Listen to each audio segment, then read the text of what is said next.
Good evening. Welcome to tonight's meeting of Bethlehem City Council for Tuesday, July 7th, 2020, at 7 p.m. here in Town Hall. If we'd all please rise for the Pledge of Allegiance. Pledge allegiance to the flag of the United States of America and to the republic for which it stands, one nation, under God, indivisible, with liberty and justice for all. Thank you all.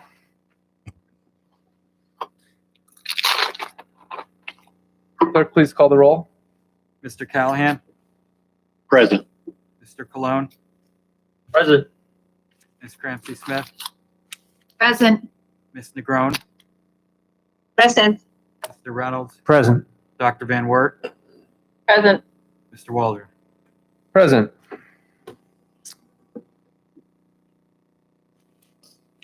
Seeking approval of the minutes. We have none on the agenda this evening. We'll move on to public comment. This is a transitional meeting for us in a way we haven't done one in the past. City Hall was opened a couple weeks ago by the mayor, and this is the first opportunity for the council chambers to be open. So we're joined this evening by about 10 members of the public here. Everyone is spaced out, socially distant, as well as wearing masks. So I thank everybody for joining us this evening. We're going to work our way through public comment. We have a few names signed up for second public comment and one name ahead of time signed up for public comment. So I'll be giving Mr. Zahm a call shortly to take his comments over the phone. And then if anyone else would like to call in and make comment, they can do that, as well as anyone in the room can make comment on any subject they would like, or any subject we'll be voting on this evening. The number this evening, if you do want to call in and make comment, is the same that we've been using, which is 610-997-7963. And the process for that would be you're able to call in, state your name and address for the record, and then have a 5-minute opportunity to give comment to council. So I'm going to be giving Mr. Zahm a call at this moment.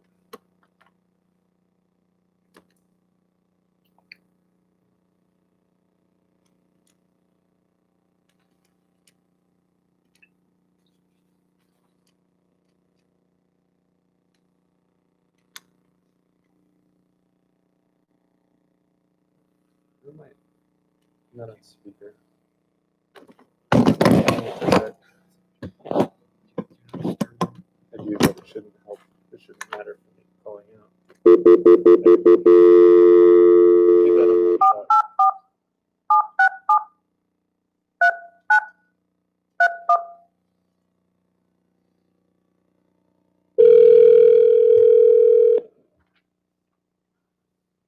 Hello. Mr. Zahm, this is Bethlehem City Council.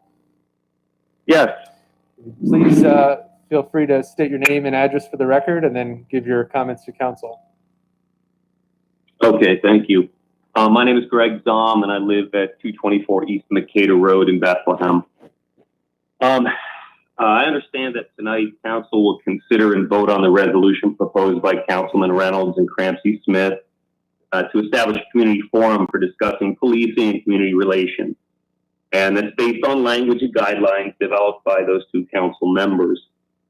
As I pointed out at last meeting regarding their memo to Chief DeLucio requesting police policy on use of force, the two minority members of council, like that time, again, are not party to the memo and its initiative. In spite of both having been driven, both of these events, these memos being driven by the minority protests across the country as well as in Bethlehem. So I'm again asking the question, why were Ms. Negron and Mr. Colon not consulted on the memo to the chief, and why again here were they not consulted on the long overdue initiative resolution? It seems like a concerning pattern. All right, this resolution has the potential for significant impact. Why has its development not involved public input as well of all the most affected parties prior to a vote tonight? It concerns me that it hasn't been brought up to the entire community. In science, to make a careful hypothesis, one considers all the available information prior to the beginning of the scientific process in order to clearly understand the problem to be investigated. This concerns me here because not all of that information has been considered. As an illustration of this, the resolution as it's written boasts of Bethlehem as being the first in the Valley to publish its use of force guidelines. It's 2020, ladies and gentlemen. I find it embarrassing that this hadn't happened yet and that council had to request that information last month. One of my still unanswered questions from my June 3rd letter to the mayor applies here. What has the city actually done since we met about 2 years ago upon the violent death of another Black man? There are claims made in the resolution, but they're not explained. It's not itemized. And that is something I asked the mayor and haven't heard yet. So I am very opposed to a vote on this resolution until public discussion takes place. And I think this demonstrates a problem with communication. So please answer those questions. Why were the minority members of the council not consulted on either memo? As the resolution has a potential for significant impact, why has its development not involved the public input? I really think that must happen before a vote. Thank you very much. Thank you for your comments, Mr. Zahn.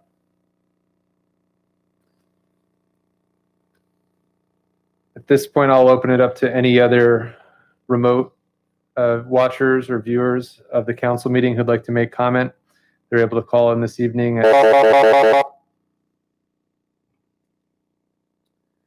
Hello, this is Bethlehem City Council. Hi. My name is John Irons. I live at 1204 West Market Street. Thousands of people have marched through Bethlehem demanding a defunding of the police. I'm one of them. We have spoken, we have continued to speak, and we are not being heard. The Community Engagement Initiative resolution proposed tonight does nothing to address the systemic racism and danger posed by policing in our community. We do not need discussions with police, more community programs with the police, and we don't need more community impact or community input on priorities in policing. We need to defund the police, and council should take this up immediately. To be clear, as a resident of Bethlehem, as an employee of communities and schools of the Lehigh Valley, and as a member of Lehigh Valley Stands Up, I demand an acknowledgement and apology for the historical patterns of abuse in policing. I demand that police misconduct records be made public and use of force reviews be made public. We need to create a list of all officers with open and recent use of force complaints against them and begin disciplinary action and termination immediately. We need to freeze the budget for the police department, including any new training and initiatives coming out from this conversation must come from existing funding. We need an indefinite hiring freeze with no new officers. We need to end the use of paid administrative leaves. All these things to defund police.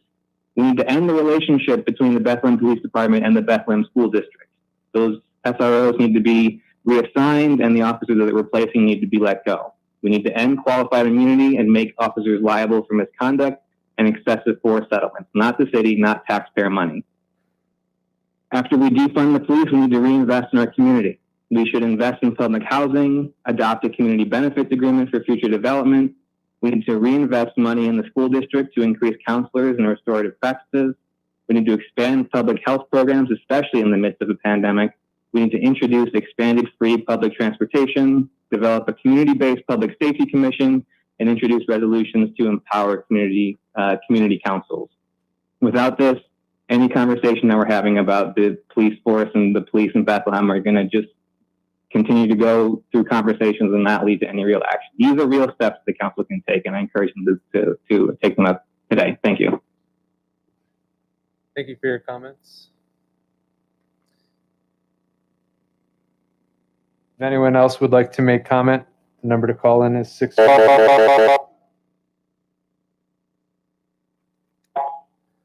Hello, this is Bethlehem City Council. Hi, my name is Anthony Downing. I live at 626 West Lehigh Street, Bethlehem, Pennsylvania. And I just wanted to comment on the same that John had just commented on. Tonight, the council will be taking up a resolution proposed, and that is by, I think, Reynolds and Ms. Clancy. It seeks to address the problems of police mistreatment and racial injustice in Bethlehem. I think that, you know, the proposal is intending to do a good thing, but I believe that, like many times before, we are missing the mark significantly. And I am also one of the people that have been marching in the streets demanding defunding of the police.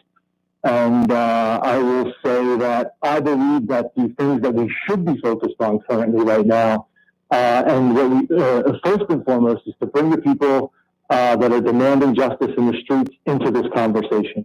This conversation should not be had without those folks. Also, we need to pledge to move money in the city budget away from policing and into places like public health, social services, and infrastructure. The Bethlehem Police currently receive at least 20%, maybe even more, of the city budget, and this is absolutely outrageous. We need to implement a hiring freeze for the Bethlehem Police Department. No new positions should be created. We need to end any MOUs or contracts with the school board that allows for these officers to be in public Bethlehem schools. We need to create a public registry of officers fired for police misconduct. Mandatory de-escalation training for Bethlehem Police. Make police misconduct records publicly available. We should be withholding pensions from police officers accused of misconduct, and amend the use of force policy to include clear consequences for violations of the policy, to define threat ex post facto rather than by the officer in the moment, and to require officers to intervene if they observe excessive force being used. And we've already had listening sessions in the streets. If you haven't been paying attention, all over the United States, we've been holding listening sessions for the police to hear exactly what our concerns are, and to make the solution more police involvement and more police interaction and more police having the opportunity to make decisions about what happens to folks in our community, I think is the wrong way to go. And I am going to ask that we vote no on this resolution and that we move forward into having conversations with the people who are really affected by this and start to work on solutions that are going to benefit our community. Thank you.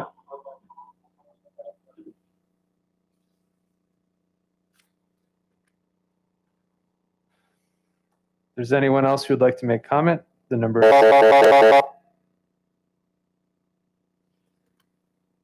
Hello, Bethlehem City Council. Yes, I'd like to speak on the resolution. Please state your name and address for the record and give your comments. Yep, my name is William Strauss Jr. I live at 2131 West Broad Street in Bethlehem, PA. Yeah, so this resolution, like most reforms about our conversations involving law enforcement, lacks accountability. And that's the key piece here, is accountability in the system that is corrupt currently. Not all police are corrupt. I'm not saying that. What I am saying is, without accountability, you don't know who is and who isn't. So, like the people who have come before me, who have spoken, and spoken very eloquently, I'm echoing their sentiments. Also, what I like to add is, we need to have a community review board for law enforcement that involves community members who have a voice in the policies of the police. And if those policies and items brought forth by the community review board are not taken up, then the mayor, the police chief, and the attorney for the city need to sign off on why those measures are not taken. And also, along the route of having the reporting for the law enforcement, for those who had use of force, that should follow the same protocol as other cities using the open data protocol for governments. So that's my recommendations for the addition to this resolution, and I echo the sentiments of everyone else. Thanks for your time. Thank you for your comments. If anyone else would like to make comment, the number to do that is 610. Hello, Bethlehem City Council. Hi, hello. Can you hear me okay? Yes, we can. If you'd please state your name and address for the record and give your comments. Sure. This is Justin Parker from Black Lives Matter Lehigh Valley. Actually a resident of Allentown, but on behalf of two family members here in Bethlehem today to speak on the public portion. Please go ahead. Great. So I am here with Black Lives Matter Lehigh Valley. I wanted to start off by thanking City Council and Mayor Donchez for the public portion of this meeting tonight, especially with the current COVID-19 environment. I am actually a student of Mr. Donchez's from 2001 at Allen High School in a political science class, who really actually got me my interest in politics. So I want to say hello and start off with that. I wanted to touch base real quick because I know we only have a couple of minutes with regards to the community engagement initiative that was brought forth. I think anytime we have discussions regarding race-based inequality, social justice, mental health, inclusionary housing, it should definitely be long-term. And while I definitely do commend the urge to create this community engagement initiative, there is one thing I would like, or a few things I'd like to highlight. One, with regards to assisting city government in setting funding and resource allocation priorities within the City of Bethlehem Police Department, I feel like there should be a role that is expanded to assisting city government with regards to funds allocated in general to the police department, along with local community organizations, social service agencies, mental health agencies, and so on. I feel like, if this organization is truly set on providing equity and equality within the city, which we believe it will, then dollars allocated to the police department should be reviewed and recommendations should be made on how or how not it will benefit the community, the city, and the residents.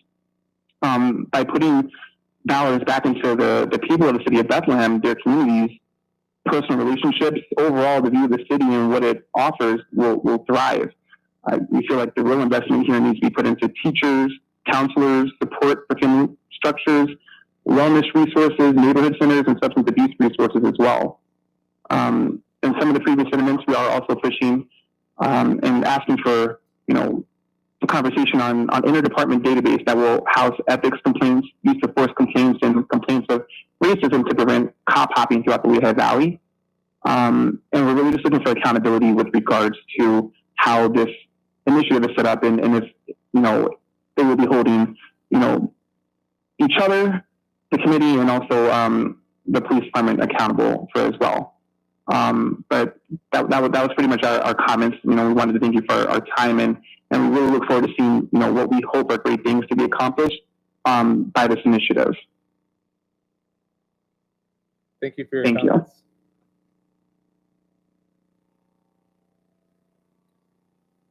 Still taking comments at 610-997-7963. If anyone would like to make comment to council.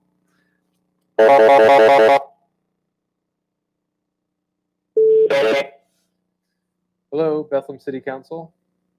Hi, my name is Emily Beck and I live at 17 East 3rd Street here in Bethlehem.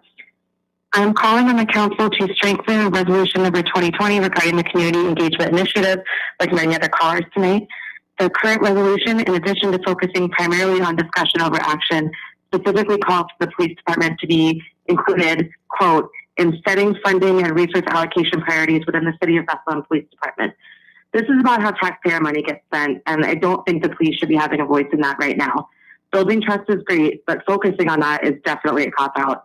The resolution lacks commitments to reducing budget and diverting funding currently allocated to policing to social services that will better serve the community, both in emergency and preventative situations.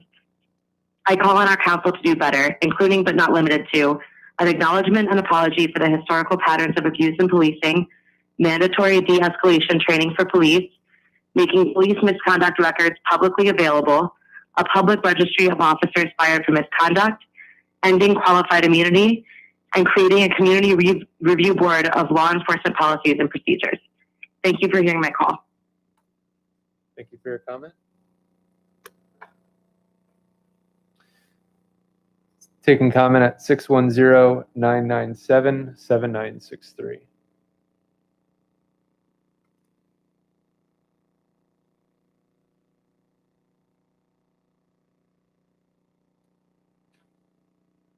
Hello,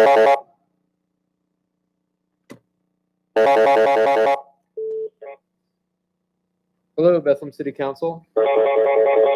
Hi, this is Anna Smith. My address is 631 Ridge Street in Bethlehem, Pennsylvania. And I'm calling this evening. Let me just pull up my notes. Sorry, I'm pausing my my speaker on my YouTube. Thanks so much for the opportunity to address council this evening.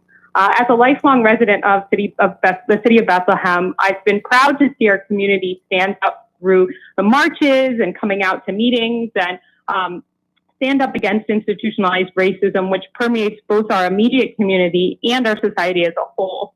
And I'm pleased to see council taking a stand and working on these issues. But as you move forward, I'd like to offer a few items for consideration this evening.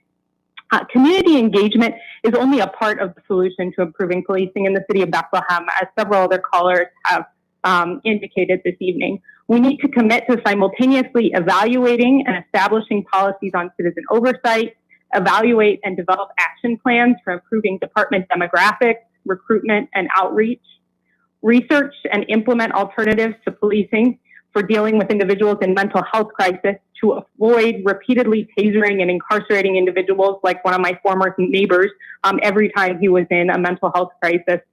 And finally, through community engagement, discussion, and training, address the long history of institutionalized racism and implicit bias that has led to the current state of affairs in our country as a whole.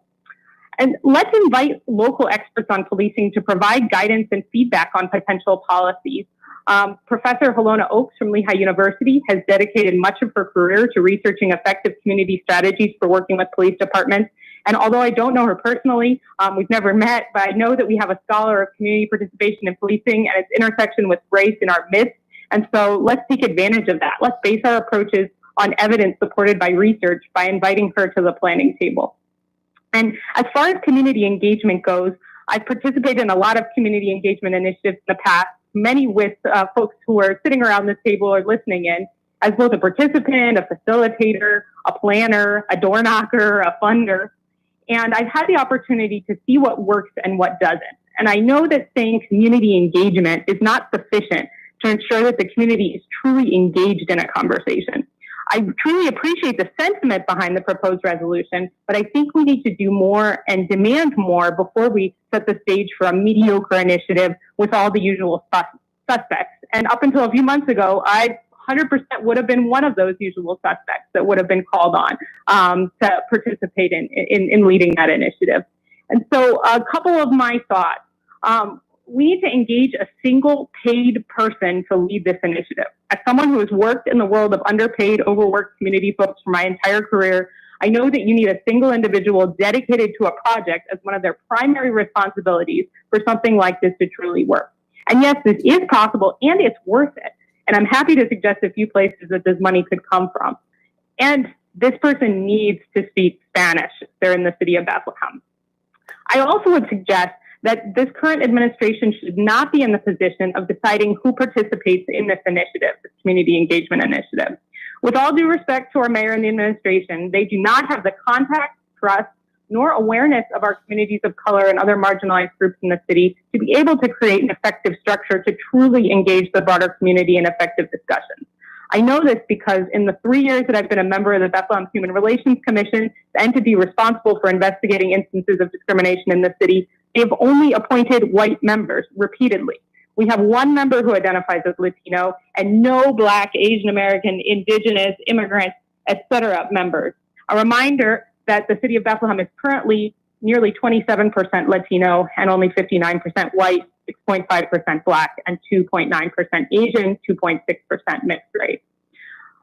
When I also know this because when establishing the new community engagement initiative that's scheduled to meet next week, the only Latino person that they invited to represent the Latino community was my husband, a white passing recent immigrant from South America, when 20% of the city of Bethlehem specifically identifies as Puerto Rican. If you don't see the problem with that, anyone listening to this, then you should be educating yourself on Hispanic and Latino heritage and culture before trying to kick off an engagement initiative within a deeply Latino community. Not only should the administration not be in the position of leading the initiative, but organizations shouldn't be the primary focus either. I personally, as a former leader of an organization, can tell you stories of negative interactions with police in the city of Bethlehem. But wouldn't you rather hear from the individuals who know what it's like to have obscenity screamed at you by an officer in a language you don't understand, which was an incident I witnessed? Don't you want to hear directly from the homeless individual who was tracked down and searched by Lehigh and Bethlehem police and forced to sign a document saying he would never set foot on Lehigh's campus ever again for the simple crime of visiting campus in search of a psychology professor who could give him feedback on a peer mentoring proposal he developed for individuals with traumatic brain injuries? Don't you want to hear from him, a peer mentor for homeless individuals, about potential solutions for policing? Yes, this is hard. It requires a lot more time and effort than reaching out to the director of a nonprofit and asking them to attend a meeting. I know, I've been there and I've done it. But one of the things I've learned through my work in the community is that if you do the hard work to build trust and relationships, you truly can create effective community engagement, and the end result is always worth it. So to conclude, I'm here this evening virtually because I believe that we're in an important moment in our community's history and we have an opportunity to do something truly momentous. But unless we focus on doing it the right way, by relying on experts in our community to provide advice, supporting community members with deep neighborhood ties to lead the charge, and taking time to build relationships, not with other organizations or the usual suspects, but with the very folks that are marginalized, then we're doomed to another series of community meetings where the same folks talk, the same folks listen, and nothing changes. It takes courage to yield power to folks that might come up with ideas and solutions that you don't like, or that might challenge you and your place in the power structure. I know I've been there as a white woman working in a community where the majority of my program participants didn't look like me. I often had to talk myself down from reacting defensively when folks were sharing their truth. But the heart of the matter is, for those of you who are white and middle class sitting at this table, this isn't about you and it isn't about me either. But we're in the place to use our privilege to take real, serious, progressive, boundary-pushing action, and I'm confident that this council is capable of doing it. Please think seriously about amending your resolution this evening to call for more specific, concrete action. If I can be of any assistance throughout this process, please don't hesitate to reach out. You know where to find me. Thank you so much.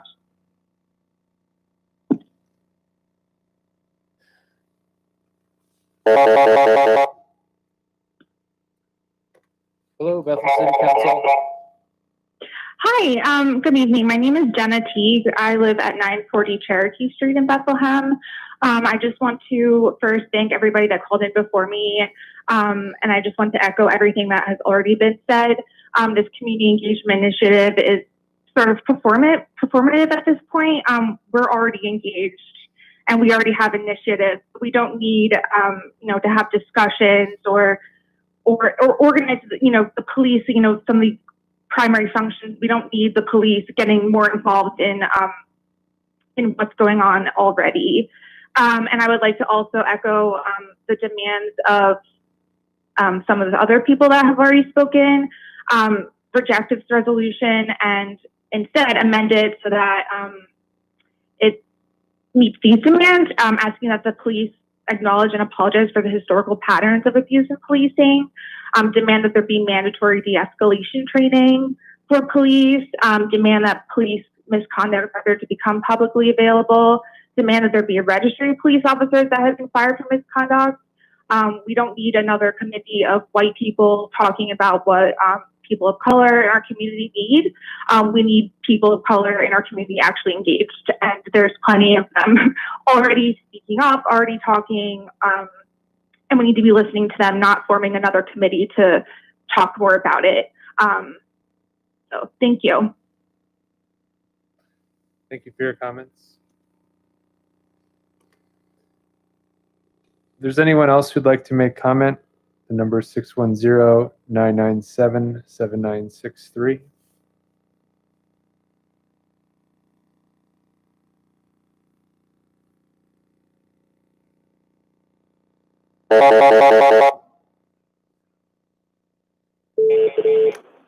Hello, Bethlehem City Council. Hi, my name is Al Woods, and I'm a longtime resident of Bethlehem. I live on the west side at 525 6th Avenue. I'm also a professor of political science at Lehigh, and I have a colleague, Halan Oaks, who's already been mentioned by some other people, who has done extensive research on police community engagement and improvement police community relations. My standard model is to give a political science analysis to the city council whenever they have a proposal before them. And I have to say that in light of what a lot of the other people who have commented have said, the optics of the way that this program is proceeding, the resolution that's proposed before us tonight, looks like same old in the eyes of many. I can't say that I attended any of the rallies that occurred in Bethlehem because, as for the same reason I'm not at City Hall tonight, I'm a high-risk group and sheltering at home and hoping that the COVID doesn't deprive us of any more politics than it already has. But the most important thing I'd like to say is that it doesn't look like a real response to the young people who I saw marching down Broad Street from my home, where I would have been with them were I not so afraid of the potential for contamination and COVID. And I think that they were looking for something more than a resolution that's been approved by two of the sort of white members of the city council. The optics here are not good. We really need something that looks like it has bubbled up from the community and from the protesters, that is responsive to their wishes, and that is not just more of the same old, as I suggested before. So I hope that the city council will incorporate all the members as co-sponsors of the resolution, and particularly the members of the minority community, who obviously have been the ones who represent the groups that are most disadvantaged by the current long-term institutional racism that pervades American society. So I hope that we can get something that has much more of the flavor and the fervor of the response to the George Floyd killing than something that just asks us to have a little more dialogue. So I know the city council is capable of doing more and of listening to experts like my colleague, Professor Oakes, and I think that should be something that we should try to take the lead and shine on, rather than simply going through the motions of naming another commission to do some more community engagement. Thank you. Thank you for your comment.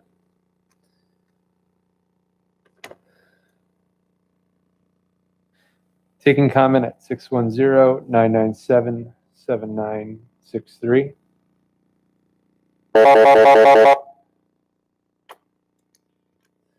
Hello, Bethlehem City Council. Hi, my name is Glenn Nelson. I live at 711 West Broad Street, and I'm calling the reason that everyone else has called tonight. I think it's time to seriously consider defunding the Bethlehem Police Department. We are in the middle of a pandemic. There's a lot of better ways we could be spending the money right now, and certainly as a community, we've had this conversation enough times already. We don't need another conversation. We need some real action. And I think that money honestly would be much better spent on housing homeless in the Lehigh Valley. We're going to be starting evictions again soon. It is something that really needs to be addressed. A lot of people are out of work. A lot of people are, housing insecure. I know that New Bethany just got a grant to try to alleviate some of that, but certainly $200,000 is only going to go so far to alleviate housing insecurity in the Lehigh Valley. I think it's an opportunity to look at how we can move some of the money out of the police department, which has an outsized portion of the city budget, into social programs that can help some of the fallout from this pandemic. Thank you. Thank you for your comment. If anyone else would like to make comment, 610-997-7963.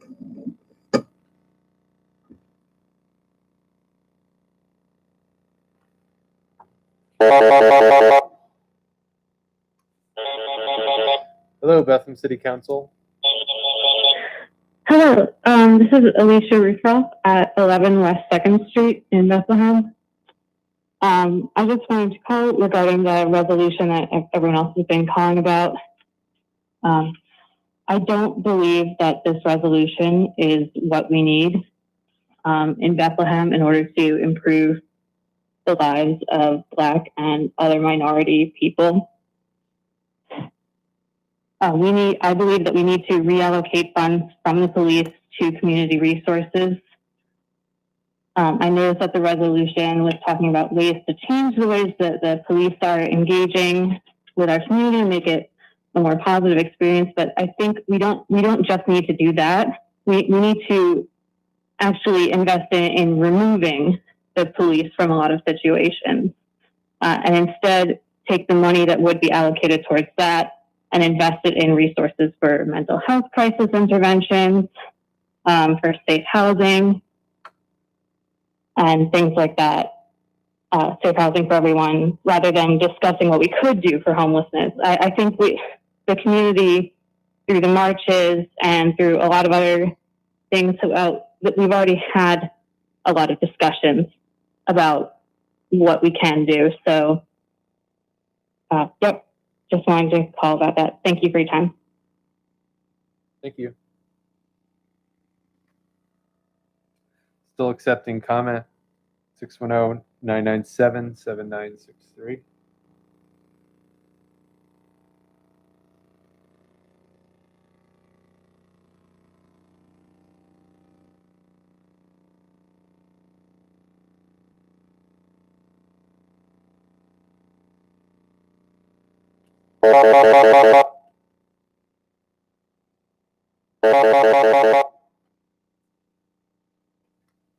Hello, Bethlehem City Council.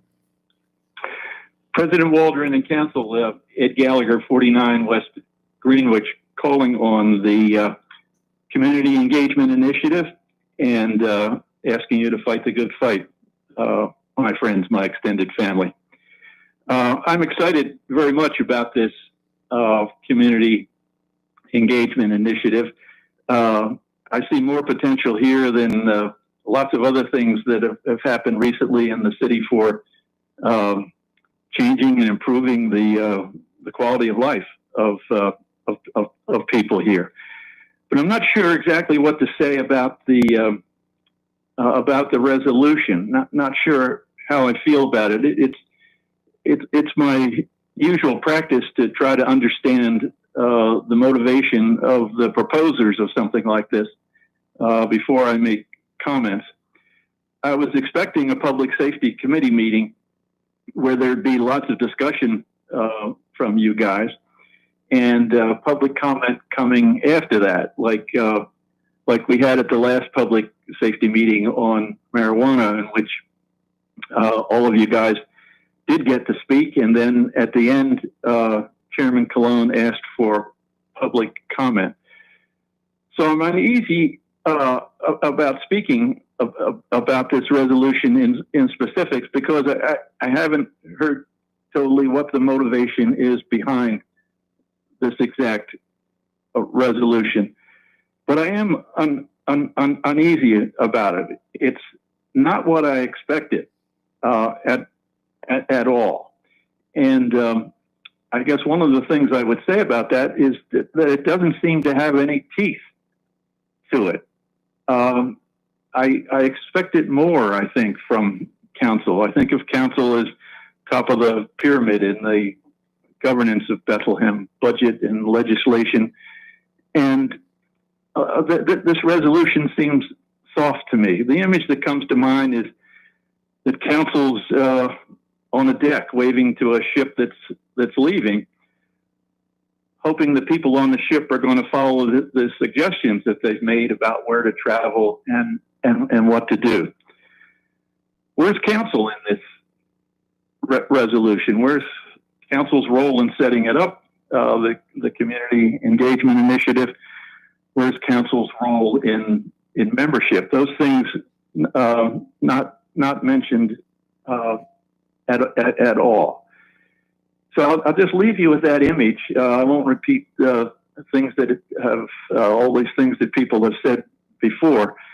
But you can see people wanting to talk about details in regard to the police and why the resolution has this big splash, this big kind of vague net of ideas. I'm just not sure.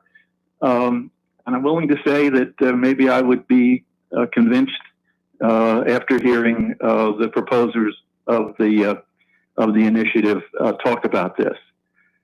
But to me, this is really kind of not worthy of council. It doesn't have teeth. It doesn't have strength, and people are looking for that at this moment. And I thank you for very, very much, and I wish you again to fight the good fight. Thank you, gang. Thank you. Still accepting comment at 610-997-7963. Still also have 3 names signed up for second public comment that I will reach out to as well.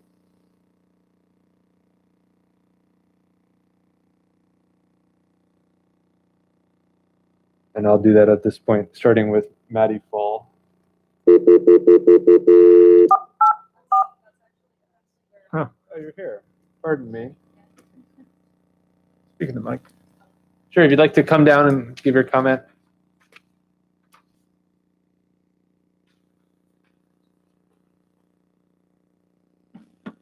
Hi, my name is Maddie Fall. Do I need to state my address too? We do have it here. Thank you. Okay. I'm a Bethlehem resident. I'm 20 years old. I graduated from Liberty High School and Northampton Community College. I'm also an activist and organizer with Students for Abolition, and we actually did the first protests in Bethlehem and another. So I'm here to express my disappointment in the lack of action taken on behalf of Bethlehem officials. The community engagement initiative is problematic, and even the first sentence when you decided to thank the police department and the mayor in facilitating a peaceful protest and not the Black members of the community who actually organized it. This entire document just seems like an effort to appease us and instead of taking necessary action. Have you consulted Black people in the creating of this coalition? Because even the only non-white members on this city council haven't been consulted. Who are you to decide that the city has made significant advancement in racial issues, as all of you that sit in here today are white? You, as white and non-Black members of the city, do not get to decide that you've progressed in racial and social justice matters. In this document, you mentioned protesters being in cooperation with the police. It seems that the entire message of these protests is lost on you. We are actually protesting the very existence of the police and the carceral state and all related racist systems. How do you improve a system that is adversarial in nature, that was initially designed to be them versus us? There needs to be a complete dismantling of policing as it stands and a complete investment in the community needs and services in order to actually address the root problem. With that being said, we ask you to defund the police and invest significantly in our community and the needs of Black and other minority members. You need to read 8 to Abolition and consult qualified Black members of this community in forming such a coalition and frankly rewrite the entire thing. It has no substance. It was very vague and seems entirely like a piece to silence us and just keep us quiet and to just say that you said or to say that you are doing something, which is not the case. You need to properly place your thanks and credit where it is due, and that is not to the officials or the police department of this city, but the young Black and minority members of this community who are actually affected, live it, experience it, and are a part of this every day and are actually the ones that are bringing about change and starting these dialogues. As a resident of Bethlehem, I'm demanding a public discussion so the community can help construct a city we all love before resolution is voted on. And I ask you not to pass this. Thank you. Thank you for your comments. The next name on this list is Mike Henriquez.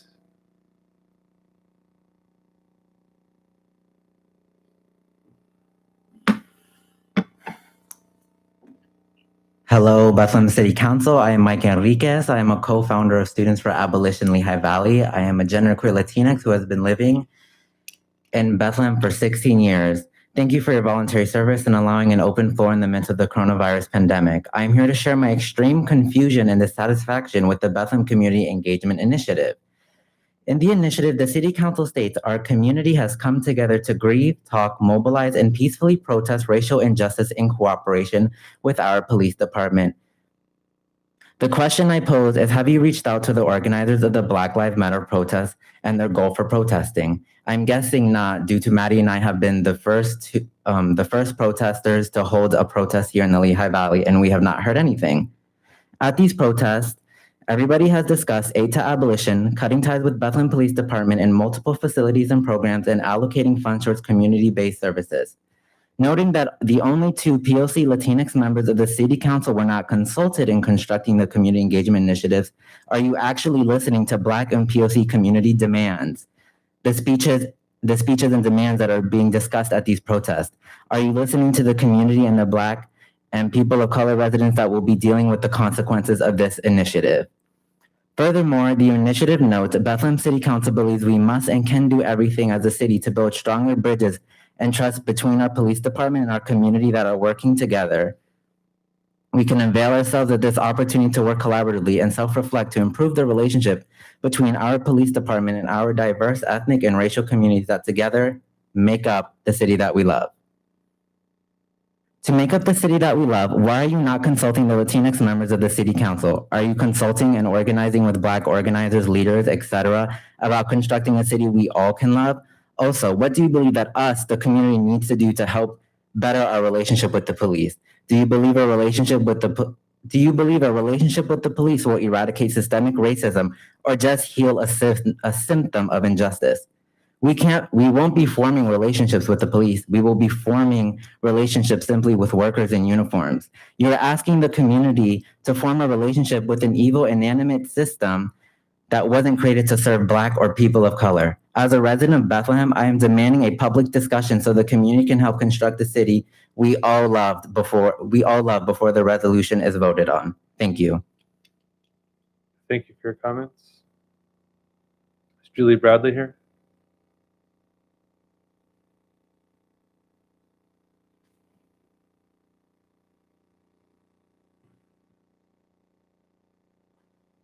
Hi, I'm Julie Bradley. You have my address, right? Yes. So I'm also a Liberty graduate. I'm now a senior at Vassar College. So what this resolution seemed like to us who have been organizing for a couple of weeks now, was an attempt to pacify the movement towards defunding the police. We are not asking for a stronger relationship between the cops and the community. We're asking for a stronger community.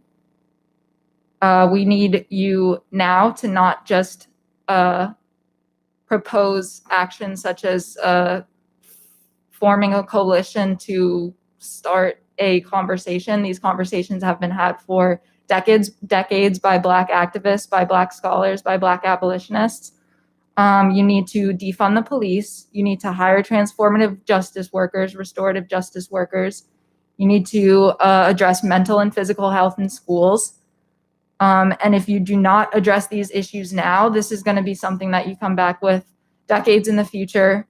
And many, many more families in this community will be let down by these oppressive systems. You need to make a concerted effort to amplify Black voices. I know that I mean, I don't support the passing of this resolution. I think there needs to be direct action, such as defunding the police, making a promise to defund the police, making plans to defund the police, and we need to see that happening. The public needs to be a part of that. Like my peers have said before, these conversations have been had. There are solutions already proposed, and you're simply not listening. If you've been doing the work to understand systemic racism, the history of policing, the prison industrial complex, and all related issues, you would not be thanking the police and proposing roundabout solutions that disregard the suggestions of Black activists. You would be listening to the conversations that are already being had, and you would that have happened and will happen regardless of the existence of a coalition. So I don't support the passing of this resolution. I support concrete plans to defund the Bethlehem Police Department, cut ties between the school district and the police department, and allocate funds to our school system, our healthcare system, mental health services, homelessness, the like. We need more than a voice because we've had these conversations. We need money, frankly. Thank you. Thank you for your comments. Is there anyone else in the attendance this evening who'd like to make comment?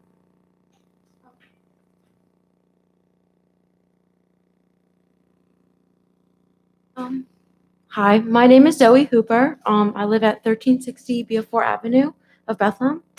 I am also a Liberty graduate. I'm speaking on behalf of the Community Engagement Initiative, which seems to be a band-aid of a solution to a much bigger issue. I believe we need to defund the Bethlehem Police Department and redistribute these funds to public services such as public health, social services, schools, and etc. I have firsthand witnessed the disparity in treatment of Black and people of color students through the Bethlehem's area school district. I believe it would be beneficial to the community to redistribute police funding to the public schools. Public schools should institute mental health professionals and counselors for the students. This would be a preventative resource for troubled students to de-escalate violence in the school community, making the need for school officers obsolete. Instead of resorting to the 8 can't wait, you need to refer to the 8 to abolition. Number 6 goes into depth of the investing into community. As a resident of Bethlehem, I am demanding a public discussion so the community can help construct a city we all love before the resolution is voted on. Thank you. Thank you for your comments. Is there anyone else in attendance? Go ahead. Thank you.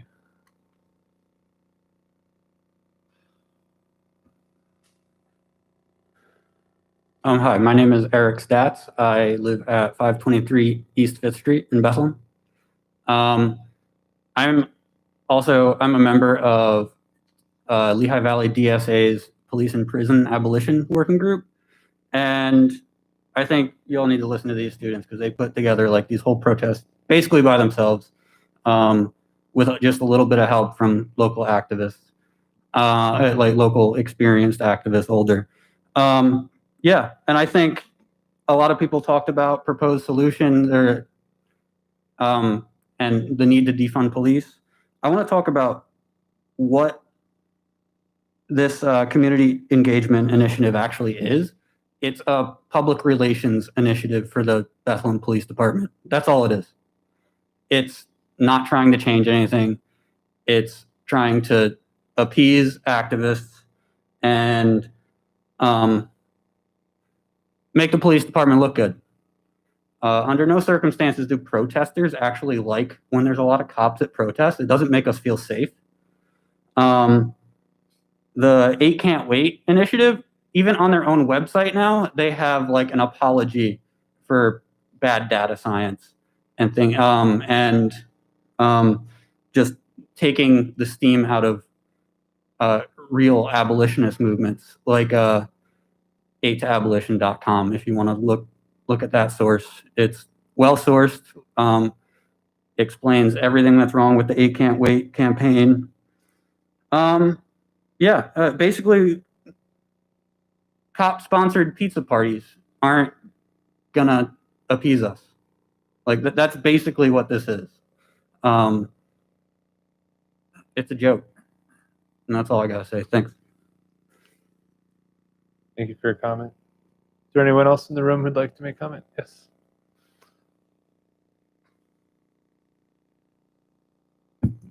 Hi, my name is Anissa Amatul-Muqtadir. I'm a recent Moravian graduate, and I was a resident of Bethlehem City up until March when I had to move back home in the Valley of Easton for COVID-19. I'm up here speaking I did have the opportunity to work for Students of Abolition. I'm also part of Women of Justice, which is a group of young women from the Lehigh Valley, and we also organize protests as well and peaceful demonstrations. I'm coming up here because as someone a part of the Lehigh Valley and Friends of the Lehigh Valley, the resolution seemed much like a Band-Aid. And when I attended the last Bethlehem protest, there was a lot of condescending nature from the Bethlehem Police Department and how they spoke to us and saying that we are on your side, but yet it seems to be, let's talk about how we can get along rather than why is 20% of your budget going towards the police and not going towards education. We should be looking into mental health services, education, social services, Boys and Girls Club, funding different areas for the community to become better and not just trying to make everyone get along so you can continue to police us. I find it very disheartening, and the same thing goes for where I currently live now, to see that there is a lack of diversity within the community council. Someone who attended Moravian College and graduated recently and attended Northampton County Community College and graduated 2 years ago, there was an issue with Bethlehem Police Department being called every second or every night on students of color and creating issue among them, even in the way that they would send emails to us describing students of color and making them out in a negative light. I think that this resolution is not that. It is not a resolution, and you are not listening, but having blinders on and trying to give us something that maybe we'll take into consideration and think that it's good. We are not ignorant. We know exactly what's going on, and we are here to speak up against it.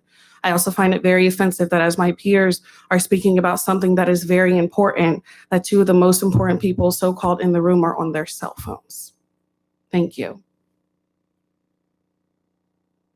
Thank you for your comments. Is there anyone else in the room who would like to make comment this evening? I'm going to open it back up for last call for remote listeners. Hello, Bethlehem City Council. Hi, my name is Alex. Street. If you're able to, I'm sorry, if you're able to mute your YouTube stream, we're getting some background noise. Pretty good. Yes, and if you could give us your name and address again, please. My name's Alex Colon. I'm at 1206 Ronco Street. Thank you, Alex. All right. Go ahead. And I'd first like to thank the council and everyone here for the opportunity to speak today. I'd like to thank everyone before me for standing up and speaking up as a reminder that that's the only way we're going to see change. I will echo just about everyone else in our push as a community to reallocate funds and essentially defund the police. But I would like to bring some focus to why we're here in the first place. After speaking with many different residents of many different views, it seems to be the common denominator here is fear. We cannot continue to let fear drive our policies, and frankly, that's what this is. The way we push, police to solve our issues as a society just points to the fact that we are ignoring the problems that we could be solving. The way we police the community currently is a reactive mindset. And I wholeheartedly believe as a community, we are ready to start facing these issues from a proactive mindset. And that includes looking at the issues and the data that is very clearly available and presented. Getting to these root issues, whether it's mental health, homelessness, or all of the others, we cannot continue to fund police in response to our failure as a society and our failure as a community for all of these individuals who have fallen. Again, the way we approach everything is our answer to everything that we fear, whether it's breaking laws or violence or everything else. You continue to answer with police. Police are not the answer to our fears. The answer is to uproot these issues from the root causes and address it from the very root, not to continue acting in a reactive mindset the way we are now. So I fully support defunding the police, and I wholeheartedly believe we have everything we need to make that happen today and create a more successful, involved, and diverse community moving forward. Thank you. Thank you for your comment. Still accepting comment at 610-997-7963 for anyone who'd like to make comment to City Council who has not had the opportunity to do so yet. This will be your last opportunity to make comment to council this evening at 610-997-7963.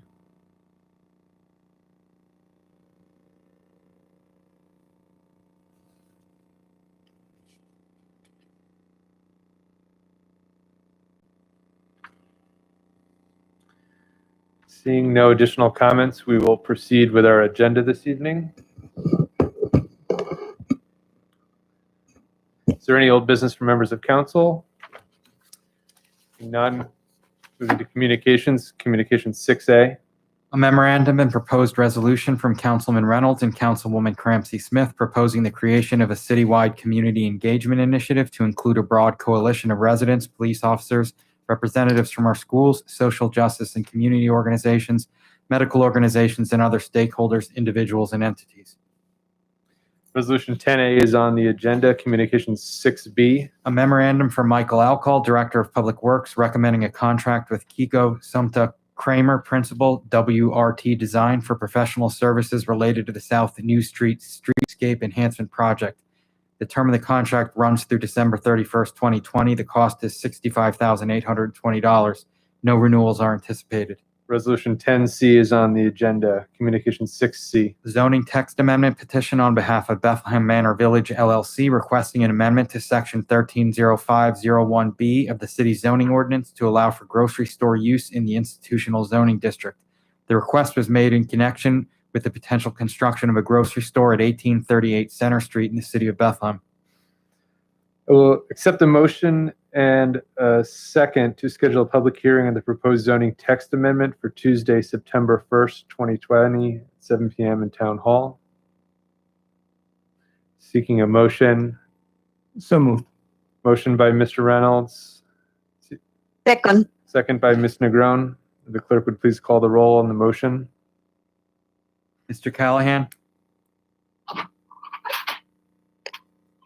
Aye. Mr. Cologne? Aye. Ms. Cramsey Smith? Aye. Ms. Negron? Aye. Mr. Reynolds? Aye. Dr. Van Wert? Aye. Mr. Waldron? Aye, passes 7-0. A public hearing has been scheduled for Tuesday, September 1st, 2020 at 7 p.m. in Town Hall. This zoning text amendment petition will be referred to the City Planning Commission and the Lehigh Valley Planning Commission for review and comment before our public hearing. Communication 6D. A memorandum from Michael Alcall, Director of Public Works, recommending a contract with Arbor Pro Inc. for professional services related to development of an urban forestry GIS database. The term of the contract runs 8 weeks from the notice to proceed. The cost is $44,250 and there are no renewals. Resolution 10D is on the agenda. Communication 6E. A memorandum from Edward Boscola, Director of Water and Sewer Resources, recommending a contract with Brendan Stanton, Inc., TA, BSI Electrical Contractors for electrical construction work related to the wastewater treatment plant bar screen and detritus replacement. The term of the contract runs 390 days from the notice to proceed. The contract price is $318,756.25. There are no renewals. Resolution 10E is on the agenda. Communication 6F. A memorandum from Michael Alcall, Director of Public Works, recommending a contract with Tri-Vet Contracting Company, Inc. for work related to the Bethlehem Dog Kennel General Construction. The term of the contract runs 180 days from the notice to proceed. The cost is $59,340 and there are no renewals. Resolution 10F is on the agenda. Communication 6G. A memorandum from Edward Boscola, Director of Water and Sewer Resources, requesting council to consider a resolution for the destruction of records as listed in the exhibit attached to the proposed resolution. The director has reviewed the Municipal Records Retention Act, and the records fall within categories where destruction is permitted. The resolution will be placed on the July 21st agenda. Communication 6H. A memorandum from Michael Alcall, Director of Public Works, recommending a contract with Clark Contractors, Inc. for work related to park bathroom upgrades. The estimated completion date is September 30th, 2020. The cost is $111,750.43. There are no renewals. Resolution 10G is on the agenda. Communication 6I. A memorandum from Michael Brett, Housing and Community Development Administrator, stating that the Department of Community and Economic Development is recommending a substantial amendment to the 2019 Community Development Block Grant Action Plan to incorporate the Exterior Improvement Loan Program as an additional activity. Resolution 10H is on the agenda. Communication 6J. A memorandum from Councilman Reynolds with a proposed resolution urging our state legislators to repeal and amend the 2017 fireworks law to address the widespread fireworks nuisance in the city and ask the mayor and his administration to investigate possible solutions to this nuisance. Resolution 10J is on the agenda, Communication 6K. A memorandum for Mayor Donchas with a proposed resolution urging our state legislatures to repeal the 2017 fireworks law in connection with the serious fireworks nuisance in the city. Resolution 10K is on the agenda. Correct. 10K is the mayor's resolution. Reports, I have no reports this evening. Mr. Evans. Thank you, President Waldron. I have 2 administrative orders and 7 notes from the mayor to present to the council tonight. First of all, I'll begin with administrative order number 20. I hereby reappoint Allison Pelores, 3809 Route 378, Bethlehem, PA 18015, to the Sister City Commission. This appointment is effective through July 2023. Discussion? The clerk would please call the roll. The resolution was sponsored by Ms. Crampsey Smith and Ms. Negron. Thank you. Who's voting first? Mr. Callahan. Clerk would please call the roll. Mr. Callahan. Aye. Mr. Cologne. Aye. Ms. Crampsey Smith. Aye. Ms. Negron. Aye. Mr. Reynolds. Aye. Dr. Van Wert. Aye. Mr. Waldron. Aye, passes 7-0. Thank you. Administrative order number 21, I hereby reappoint Ellen C. Barron, 144 West Langhorne Avenue, Bethlehem, PA 18017, to the Sister City Commission. This appointment is effective through October 2023. The resolution to confirm is sponsored by Ms. Crampsey Smith and Ms. Negron. Discussion? Clerk, please call the roll. Mr. Callahan. Aye. Mr. Cologne. Aye. Ms. Crampsey Smith. Aye. Ms. Negron. Aye. Mr. Reynolds. Aye. Dr. Van Wert. Aye. Mr. Waldron. Aye, passes 7-0. Thank you. The notes, the first one, I'll begin with an update from our health director, Christian Wendrick, for the city of Bethlehem to report with regard to the COVID. 76 deaths are now accumulated throughout the city, as well as 1,076 positive cases.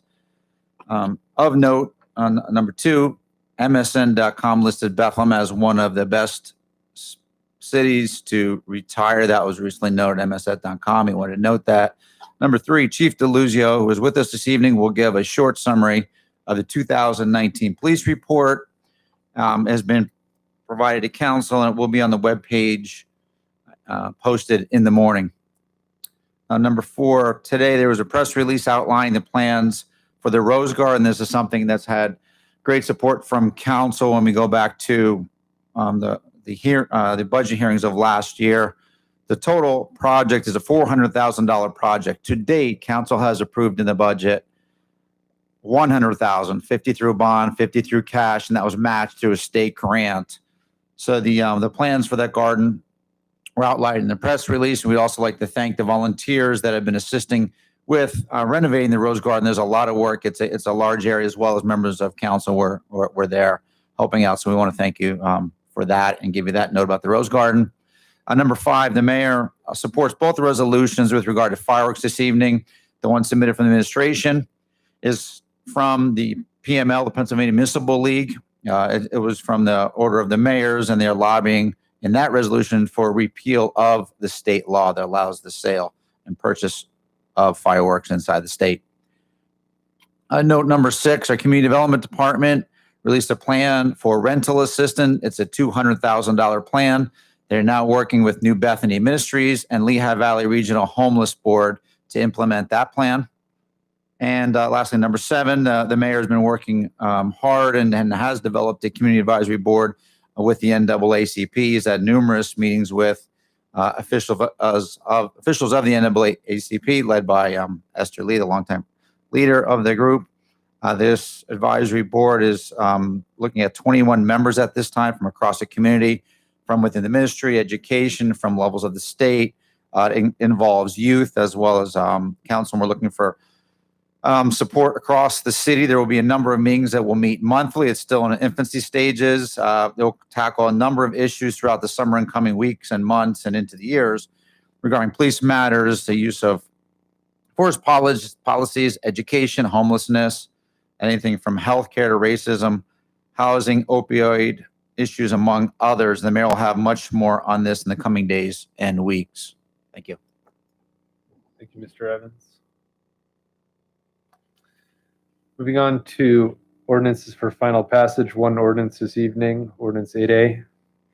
An ordinance of the City of Bethlehem, Pennsylvania, amending Article 121 of the City of Bethlehem Codified Ordinances related to finance. Bill 14-2020 is sponsored by Ms. Cramsey Smith and Mr. Cologne. Discussion? Clerk, please call the roll. Mr. Callahan? Aye. Mr. Cologne? Aye. Ms. Cramsey Smith? Aye. Ms. Negron? Aye. Mr. Reynolds? Aye. Dr. Van Wert? Aye. Mr. Waldron? Aye. Passes 7-0. New ordinances, ordinance 9A. This will be shorter than the last one, but not short. An ordinance of the Council of the City of Bethlehem, Lehigh, and Northampton Counties, Pennsylvania, authorizing and directing the issuance of general obligation bonds, series of 2020, in the maximum aggregate principal amount of $8,500,000. Providing the proceeds of the 2020 bonds shall be applied to carry out the refunding of the guaranteed revenue note, series of 2012, pursuant to a refunding program. Determining that the sale of the bonds shall be a private sale under the Act, and determining that the bonds shall be non-electoral debt of the city. Fixing the interest, payment dates, denominations, and registration, transfer, and exchange privileges of the bonds, and providing for book entry bonds. Setting forth the maturity dates, principal maturities, and current interest rates of the bonds. Establishing the redemption provisions of the bonds, accepting a bid for purchase of the bonds, and authorizing execution of the bond purchase agreement, designating a paying agent and registrar, designating a place and method of payment of the bonds and interest thereon, and making certain covenants with respect to the tax-free status of the 2020 bonds. Covenanting to pay the principal and interest of the bonds, and pledging the full faith, credit, and taxing power of the city to such purpose, providing for the circumstances under which the ordinance may be amended or modified, providing for the terms, conditions, and covenants with respect to the bond insurer, if any, for the bonds, authorizing and directing specified officers of the city to do and perform certain specified, required, or appropriate acts. Declaring that the debt to be incurred is within the limitation imposed by the Act, incurring such debt by the city. Authorizing and directing proper officers of the city to deliver the bonds upon execution and authentication thereof, upon receipt of proper payment of the balance due therefor, and only after specified approval, as required of the Department of Community and Economic Development of the Commonwealth of Pennsylvania. Providing for compliance with Securities and Exchange Commission Rule 15C212. Covenanting to pay over its settlement sufficient monies to provide for the payment of the 2012 note, in accordance with the refunding program, providing for the issuance of irrevocable instructions to the paying agent for the prior note to call said prior note for redemption, providing for the severability of provisions of the ordinance, providing for repeal of all ordinances or parts of ordinances so far as the same shall be inconsistent, providing when the ordinance shall become effective. Bill 16-2020 is sponsored by Ms. Cramsey Smith and Ms. Negron. Discussion? Clerk, please call the roll. Mr. Callahan? Aye. Mr. Cologne? Aye. Ms. Cramsey Smith? Aye. Ms. Negron? Aye. Mr. Reynolds? Aye. Dr. Van Wert? Aye. Mr. Waldron? Aye. Passes 7-0. Ordinance 9B. An ordinance of the City of Bethlehem, Counties of Lehigh and Northampton, Commonwealth of Pennsylvania, amending the 2020 capital budget for non-utilities. Bill 17-2020 is sponsored by Ms. Cramsey Smith and Mr. Negron, or Ms. Negron. Discussion? Clerk, please call the roll. Mr. Callahan? Aye. Mr. Cologne? Aye. Ms. Cramsey Smith? Aye. Ms. Negron? Aye. Mr. Reynolds? Aye. Dr. Van Wert? Aye. Mr. Waldron? Aye. Passes 7-0. Ordinance 9C. An ordinance of the City of Bethlehem, Counties of Lehigh and Northampton, Commonwealth of Pennsylvania, amending the 2020 Community Development Block Grant Budget. Bill 18-2020 is sponsored by Ms. Negron and Ms. Cramsey Smith. Discussion? Clerk, please call the roll. Mr. Callahan? Aye. Mr. Cologne? Aye. Ms. Cramsey Smith? Aye. Ms. Negron? Aye. Mr. Reynolds? Aye. Dr. Van Wert? Aye. Mr. Waldron? Aye. Passes 7-0. Resolutions for consideration this evening. Resolution 10A. Resolved that the City Council of the City of Bethlehem urges the mayor and his administration to collaborate with the City of Bethlehem Police Department to create a public space and forum for the long-term discussion of issues surrounding systemic racism, discrimination, race-based inequities, social justice, mental health, addiction, poverty eradication, inclusionary housing, education, and fair policing practices. The community engagement initiative might include and/or interface with individuals or entities that the mayor and his administration thinks appropriate, such as citizens, human service organizations, the medical community, school leaders, social justice organizations, police officers, and to police department leaders. The resolution is sponsored by Mr. Reynolds and Ms. Cramsey Smith. Mr. Reynolds? Yeah, let me start out. I first want to thank everybody for coming out today and everything that was said. And I agree with a lot of it. My full-time job, because city council is part-time, is I teach at Allen High School. And I know that the best classes I've ever taught and the classes where I feel that the most learning goes on are the ones where there is the most amount of discomfort, the most amount of disagreement, the most amount of the class going in a direction that maybe wasn't exactly what people thought about that it was going to go at the beginning. What is in front of us here is really a concept. I attended and I marched in every one of the rallies that have gone on in Bethlehem in the last several weeks. And the energy and the action there has been unbelievable. And the people in this room do deserve a lot of credit for that, a ton of credit, as did a lot of the speakers. What I was trying to do here, and what I'm still trying to do, is trying to find a public, open structure by which that energy is able to continue. This is not about me saying I have the solutions. This is not about me saying I think we should do A, B, and C. I, of course, have my ideas, but I kept the resolution vague for that exact reason. And it's one of those catch-22s that if you put in everything that you think you want to do and everything that I think needs to be in there, it would be very easy for people to come back and say, you haven't had public conversation, you haven't listened to people, you haven't heard from people. As will be explained in a little bit, there has been a lot of attempt to try to get a public safety committee meeting together. When I first came up with this idea over a month ago, I thought that the perfect place to do it was at Liberty High School. I reached out to Dr. Roy. I wanted a public spot. Obviously, we are limited here as far as how many people can get in here. Trying to work out having a public safe meeting during the pandemic, as it will be explained in a little bit, has been impossible. So then it became a situation where we were looking at having a public safety committee meeting maybe at the end of August or the beginning of September. And that was unacceptable to me to do nothing until then. Because of the energy, because of the amount of feedback that I have received, both at the rallies and through phone calls and communications and neighbors, I didn't want to just say like, hey, we're going to consider this in September. I felt that was unfair. And what is in front of us here and what I had put together with Councilwoman Cramsey Smith, and I'm open to changes. And like I said, I agree with a lot of what people had said. Multiple callers referenced Professor Oakes over at Lehigh. I had an hour-and-a-half conversation with her last Monday or Tuesday, and she's exactly the type of person that has come up with these, this research that needs to be at the central kind of focus of what we're looking at going forward.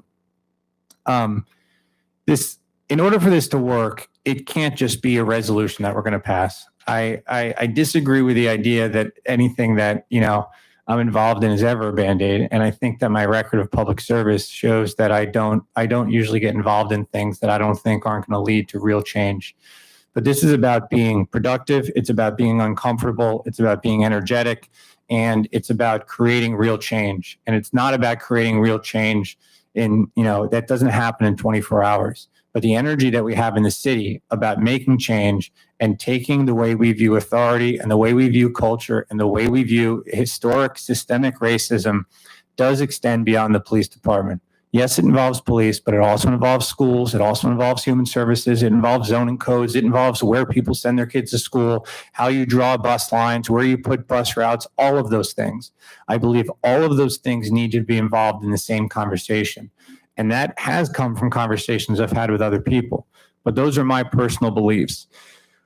The reason why I came up with this idea to come forward now was to start the conversation. And the structure is designed to create public pressure, such as been brought to us tonight, to create change within the city and within our police department. It is important that we get our police officers and we get the city of Bethlehem elected officials, city council people, every organization, every person that, as many speakers have said, have not had the opportunity in the ear of the mayor, in the ear of the police department, in the ear of city council.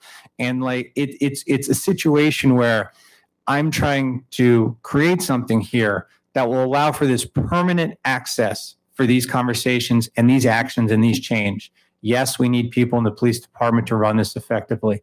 Yes, we need to look at how we allocate resources within our police department. I've had this conversation with the chief. I've had this conversation with almost every member of city council. What I wanted to do here was create an organic structure that does not have a lot of direction, that doesn't say, no votes, no official members, but it's about transparency and it's about accountability. I've been on city council for a while, and for a long time, we get reports, we get budgets, but there isn't a lot of conversation about how do we utilize our resources within the public safety departments. I've been doing a lot of research, looking around throughout the country about how other cities and other communities are trying to realize. Like I said, I work at Allen High School. If we have issues at Allen High School, it's not just hire more teachers. We have school psychologists, we have guidance counselors, we have homeschool visitors, we have parent liaisons. And that's what I believe our police department needs to look at. We need to look like a department that understands that not every police call needs to be a police officer. I'm in agreement 110%.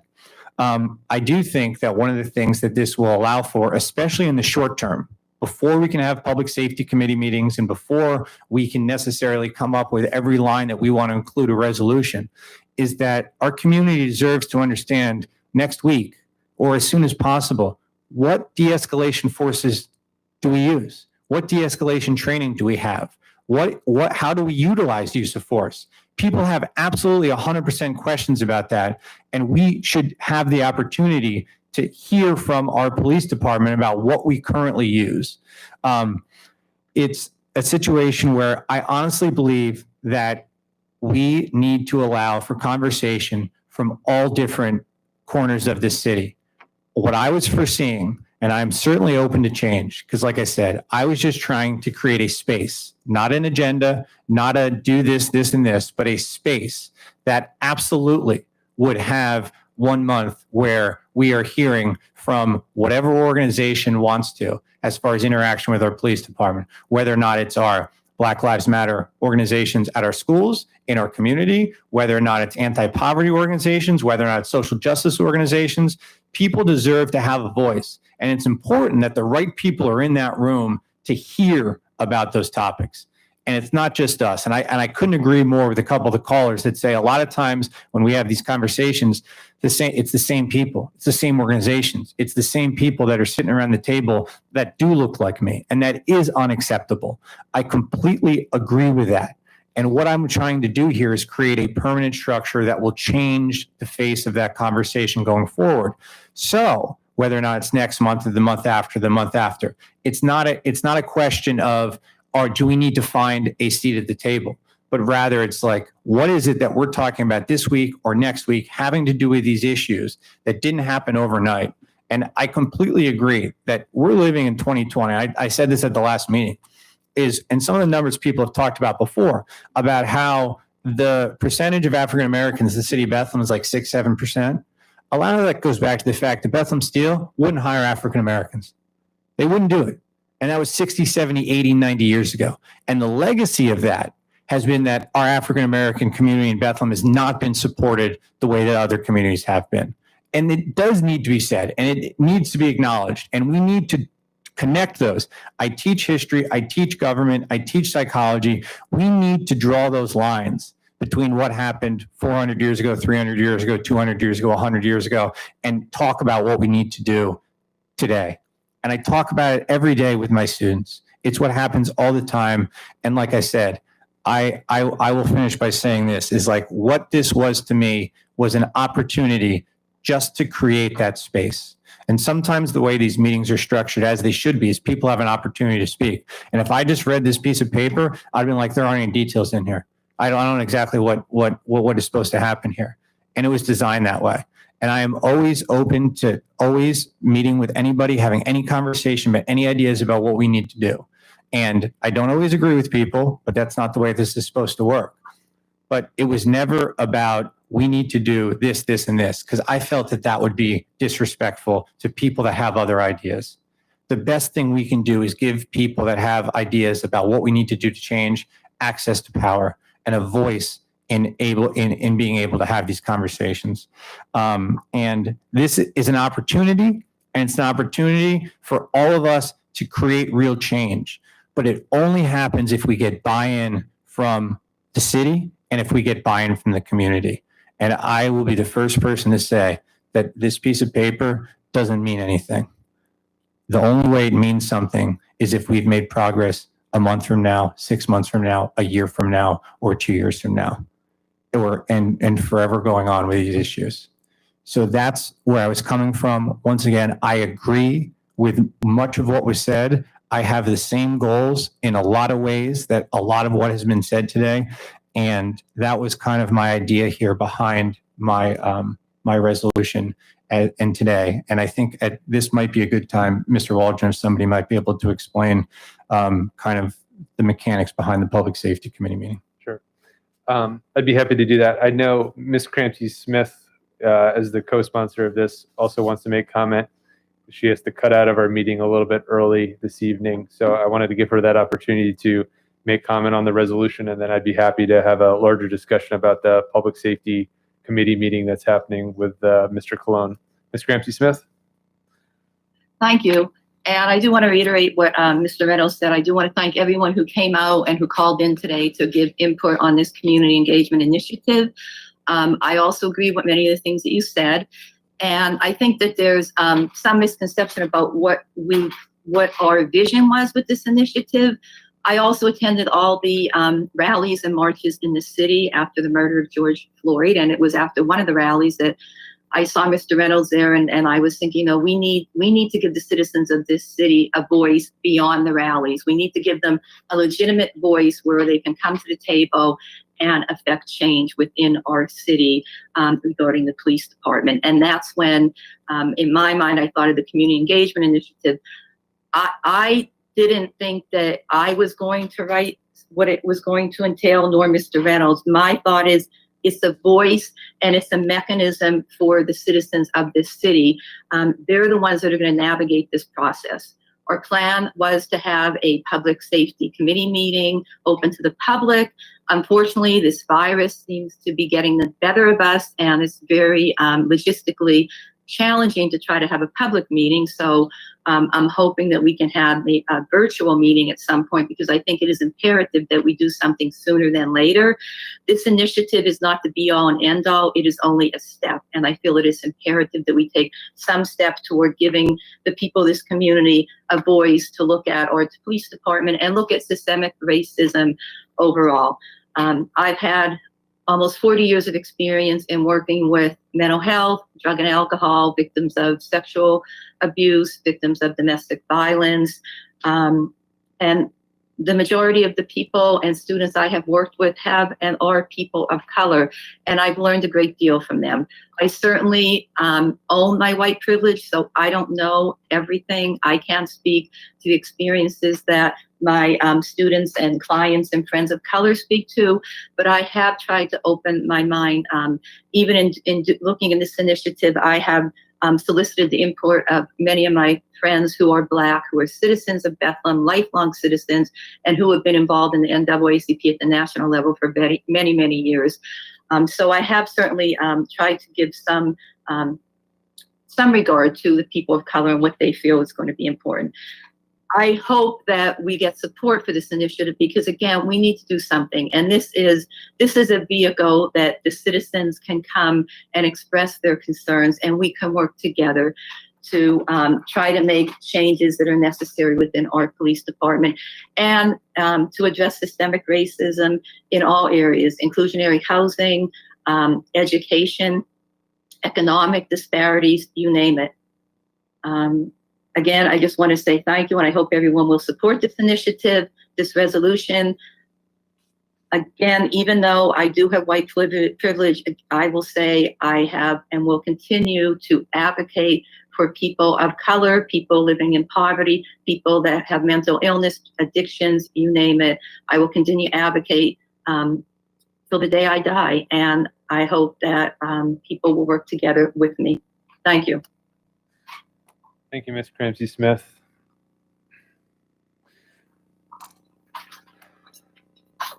At this point, I kind of wanted to turn the conversation to what Mr. Reynolds was talking about as far as the Public Safety Committee meeting. It's been much talked and rumored about. Mr. Cologne is the chair of the Public Safety Committee, which our intention was to have a meeting as soon as possible at Liberty High School, as Mr. Reynolds said, which is a much larger venue. If you look at the space of this room, I think it can hold 130 people by fire code. Right now we have something like 15 people in here, and I think 20 would be a maximum, and then we'd start to be violating social distancing rules set by the state. So even within a room of a capacity of 130, you could have to take a small fraction of what that is to safely run a meeting and be respectful and follow the state guidelines.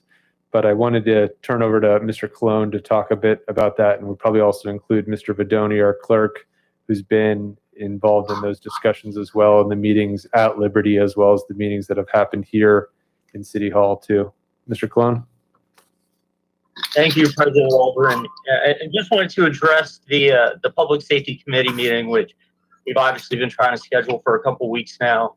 And I thank Mr. Vidoni for his work during the day and helping trying to schedule this. And let me just start by saying, if there weren't for COVID-19 and these restrictions that have been put on council and just all of us as a community and how we gather and what the regulations are, that I'm confident we could have had this committee meeting already. I think it's very important to have this review both our use of force policy for the police department and the formation of this community engagement initiative at committee and in public setting. So Mr. Reynolds had reached out to me, and I appreciated him reaching out to me a few weeks ago with the suggestion of Liberty High School. I, like all of us, very familiar with Liberty, thought the auditorium would be an ideal place to have the meeting. As President Waldron had alluded to, just looking around Town Hall, it's really not the right kind of setting or forum to have a meeting like that where we're expecting a large crowd. And I'd like to see a large crowd, but I'd also like to see everyone who wants to attend be able to attend. And with all the energy that's been behind the recent protests and the number of people coming out, one of the initial questions was this 250 person limit. I mean, the high school itself had reached out to the city about having some graduation type ceremonies that they weren't able to have, and just trying to respect that the state mandate to keep in public gatherings to 250 people when the potential is there to have more than 250 people. We had the conversation, Mr. Vidoni, Mr. Waldron, some members of city administration, of how do we limit those numbers. And really, when you look at a 250 person max, the members of council, the clerk's office, and other city support, now you're bringing that number already from 250 down to 230 or so. And is it really a public meeting? How do you control who gets to come into the meeting and who doesn't? Councilwoman Cramsey Smith had reached out to me earlier about the potential for having a virtual public safety committee meeting, which I'm in support of. My hesitation with that, and nothing's going to be perfect because of the constraints we have to follow due to COVID-19, is just, again, that digital divide. If we have it in a virtual type forum where we could have people sign in to a Zoom or Go Meeting type of application where people can give their comment, give their feedback, and everyone who wants to be an active participant has that opportunity. Do I think some of it's going to be lost if we do it virtually? Yes. I'm someone who personally favors doing things in person. But that being said, I physically haven't been to a city council meeting in months due to COVID-19. So I think the situation is unique. I'm open to feedback from members of council. I know every member of council has expressed interest in wanting to be in attendance at the committee meeting, whether they're a member of the committee or not. And I want to make it as accessible to members of the public as possible. And to Mr. Reynolds' point earlier, I don't want this to be something that we're getting into September necessarily and looking at, but seeing what's the best way to have this meeting and capture the comments and attendance by as many people in the community as possible. Because again, having it there at Town Hall and open to the public, that's immediately going to disqualify Town Hall as a site. And then looking at Liberty High School, how do we have this public meeting where again we're limiting who can come in, who can observe, who could comment, and how do we even creating a hybrid of the two where 250 are in attendance and then we have the virtual component. It's just how do we manage that 250 person attendance? So that's kind of the backstory behind it. I appreciate Joni's reaching out to the district with helping us try to figure out the best way. Thank you, Mr. Cologne. Obviously, thank you. Obviously, there's a lot that goes into a public meeting. Ms. Cramsey Smith, if you could stay muted, please. We're having some background noise there. Thank you. There's a lot that goes into a meeting. When we are at our home court, if you will, in this room, we have a lot more control over how things go with our technology here within this room, even to the point right now, there's the issue we've been having here with some of the background noise. So it's a very imperfect system.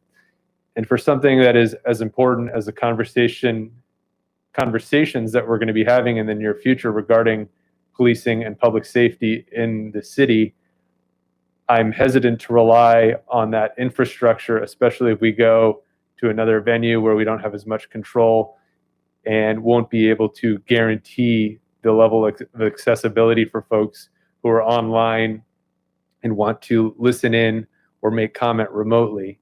It's my intention, at least with city council meetings, to have as much interaction and allow for as much comment as possible until we get to a point where people start to feel comfortable coming back into this room, even though we are starting to open up a little bit. Clearly, we're not at the point where we can have full open meetings in this room or at Liberty. So our restriction that we really got hung up on was that 250 number. Do we think we'll have more than 250 people? Possibly. I mean, it could be a substantial amount less if people don't feel comfortable coming in and they want to watch remotely. I think that would be encouraged. But I think to Mr. Clone's point, there is a lot lost on having a remote meeting versus an in-person meeting.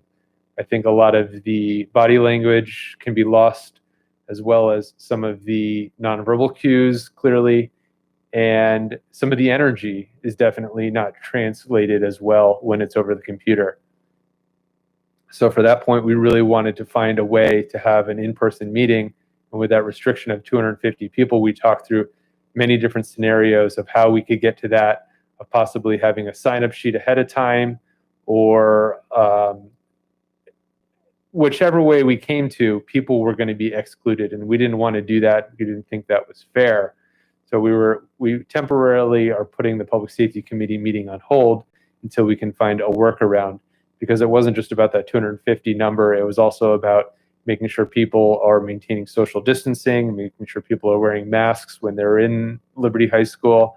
Then there was also the issue of how do we physically get people into the building so that they're keeping their space, as well as simple things like disinfecting the building afterwards or using the restrooms, all things that you may not think about being an issue, but all those things adding up were enough to make us feel that it wasn't safe or prudent to move forward with scheduling a meeting until we had more guidance from the state and the school district, and we had a better vision of what COVID was going to be doing in the next couple months in Bethlehem. So by no means are we trying to avoid this meeting, and I think everyone would agree, if it wasn't for this pandemic that we're in right now, we would have had this public safety committee meeting before tonight's council meeting, and we would have been able to have a larger conversation in person, and likely we probably still would have done that meeting at Liberty High School in order to get as many people on site and be part of that conversation as we'd like to. So I just wanted to turn to members of council on that public safety committee meeting, and then we'll get back to the resolution at hand if they had any other questions or comments. Mr. Reynolds? Yeah, let me just start by saying, once again, is that I think that as far as just a couple other pieces of information, one is like our budget is generally discussed in November and December. That's like our budget time. Part of the reason why I didn't want to wait to do this resolution was because the biggest part of this, in my mind, is creating the public pressure on the city to change. And I think those public conversations have been going on, but they need to be going on. They need to continue to be going on, and they need to at some point intersect with city government. So if we waited until 2 months from now, or maybe even longer, who knows about the public access for Liberty High School once school starts? Or who knows about using Lehigh or Moravian or anywhere else that allows for 250 people, if that continues as the thing. So part of the reason why I thought it was a good idea just to bring the concept forward, just to bring the idea forward, was because of that amount of uncertainty and the fact that potential changes to our budget, which would occur in meetings in November and December, shouldn't then start in October. Those conversations should start as soon as possible. But in order to do that, we need to somehow start some type of structural conversation within the city. So I wanted to say that as well. Thank you. Any other members of council have any comments on the public safety meeting specifically, and then we'll transition back to the resolution at hand. Mr. Callahan? Thank you. I want to thank Councilwoman Grace Cramsey Smith and Councilman Reynolds for bringing this forward. I don't know what the will of the rest of council is, if they want to table this and get some more impact and feedback also from some of the people that spoke tonight on the phone, and also some of the people that showed up at the meeting tonight. I had an incident probably 1984 that really changed my life. I have, like many white people, we just walk around thinking that there's no racism in the world, and we never even know how it can be felt without even a word being said or an act. And my oldest brother was a basketball coach at Syracuse University, and I went up there when I was in college. And I have been in rooms, parties, meetings, all the way up to that point in my life, many times with one African American person, one Hispanic person. Never in my mind did I ever think about, that there was any racism in a room or any feelings of it. And after the basketball game, I went out with the starting center at the time. His name was Andre Hawkins, and he took me to a party.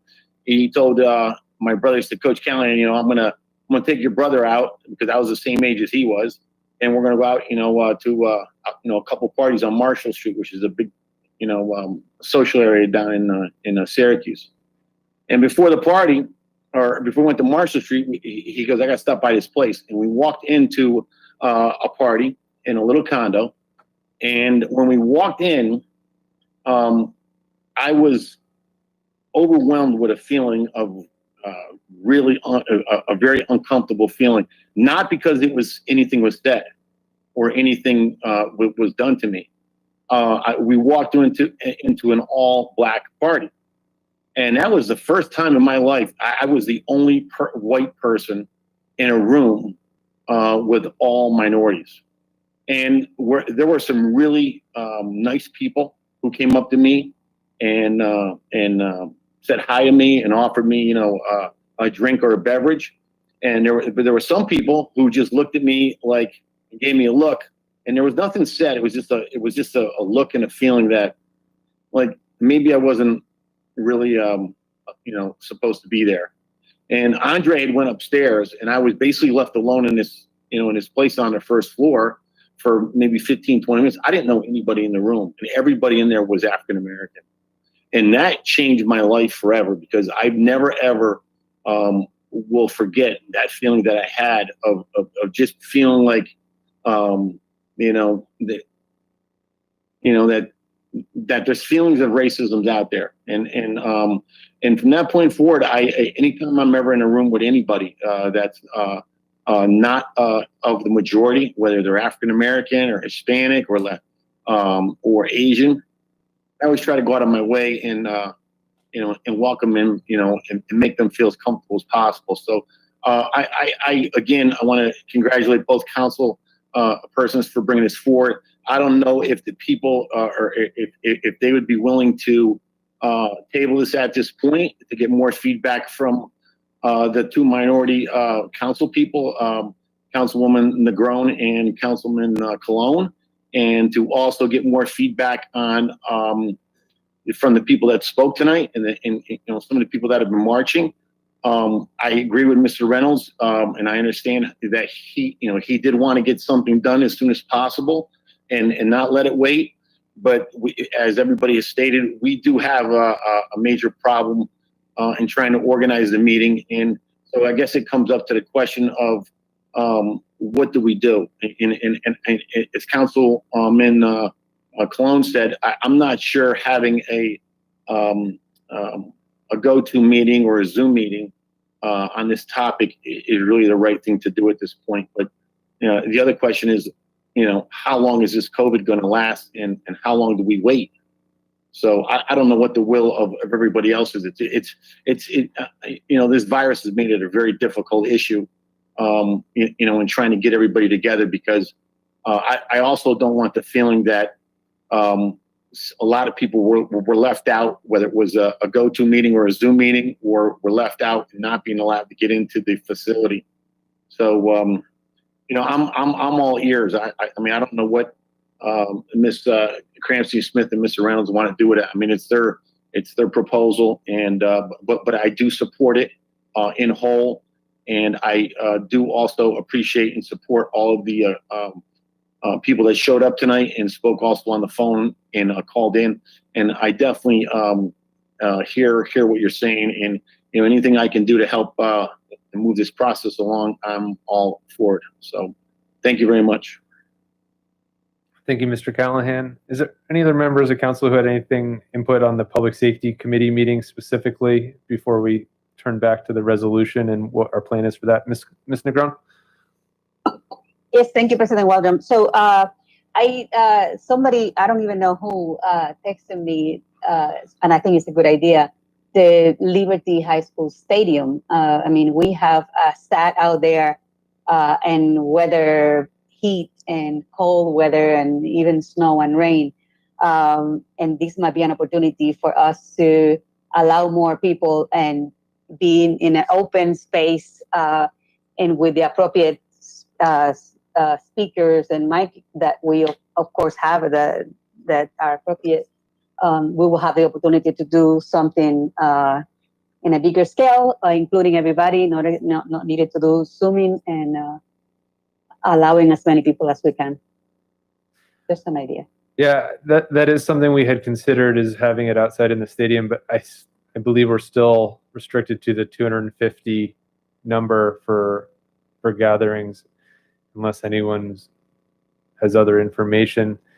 So we would have a lot of the same problems again, but then we'd be victim to the weather and any other outdoor issues. As far as, I can't imagine we would have a better audio or video connection outside than we would in a gymnasium or auditorium.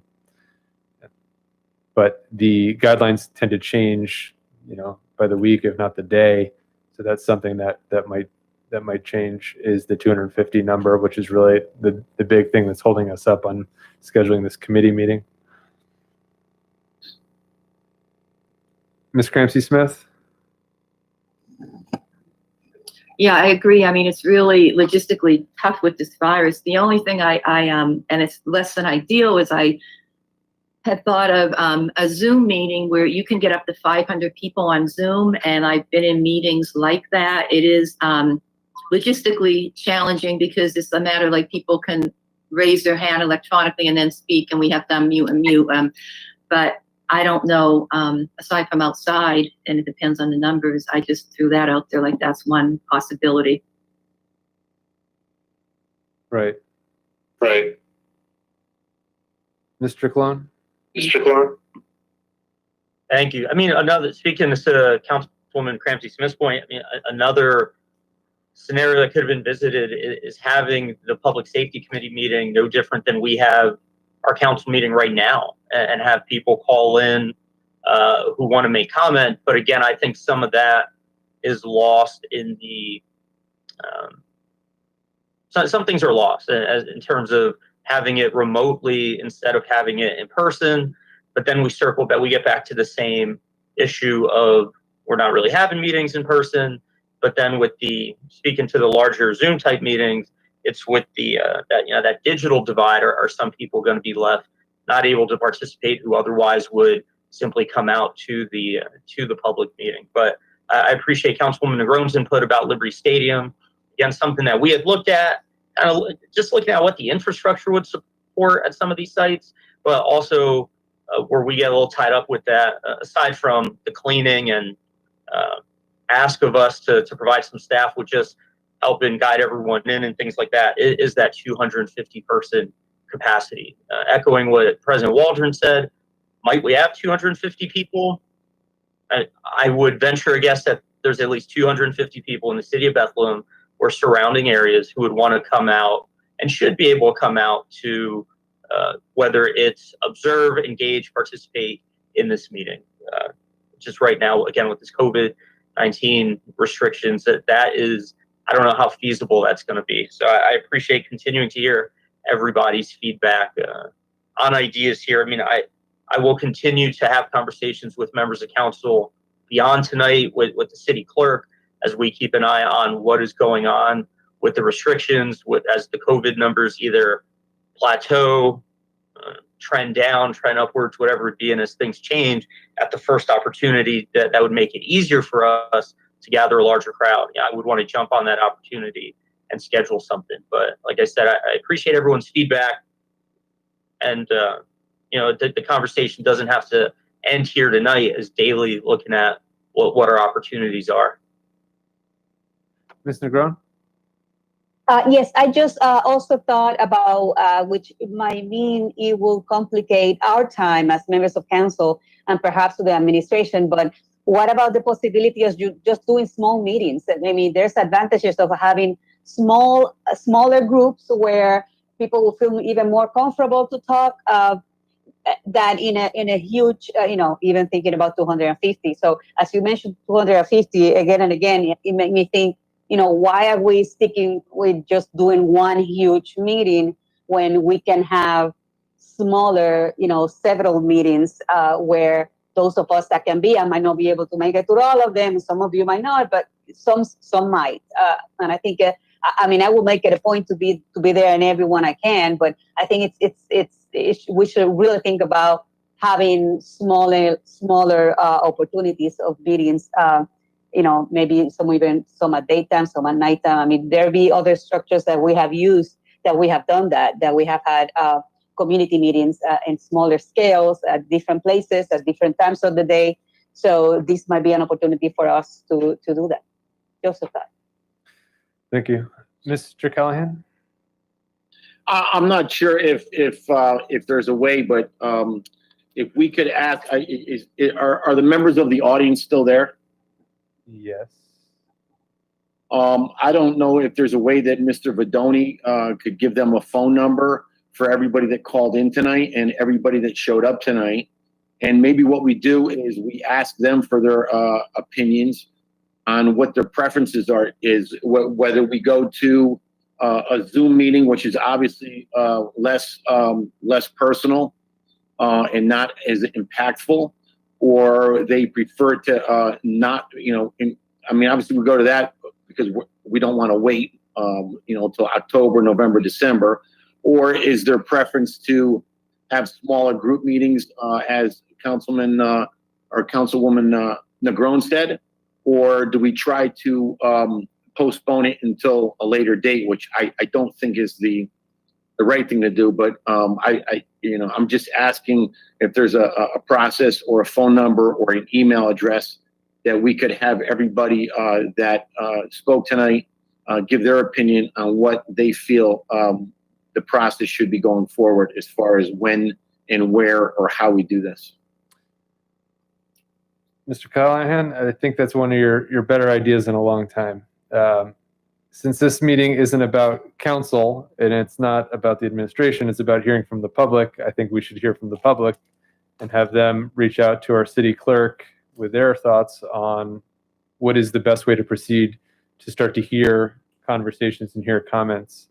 I don't necessarily mean at this exact moment, as we've had your opportunity to public comment earlier, but I think it's a good option to allow to have anyone in the room or anyone who called in or anyone who would like to be part of this conversation to reach out to the city clerk and give us their opinion, because we could end up with paralysis by analysis on this. If we keep waiting and waiting, all of a sudden we could get into our budget season and we haven't been able to schedule this public safety committee meeting, whereas there are alternatives that may not be perfect, but they might be the best that we can do.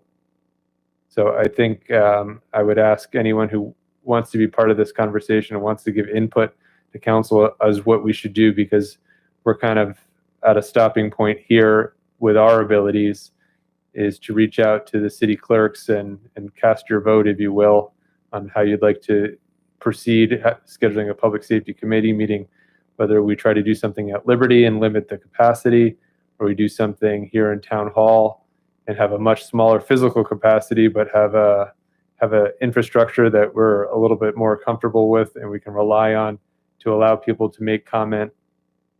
The other really strong possibility is that we schedule a 6 p.m.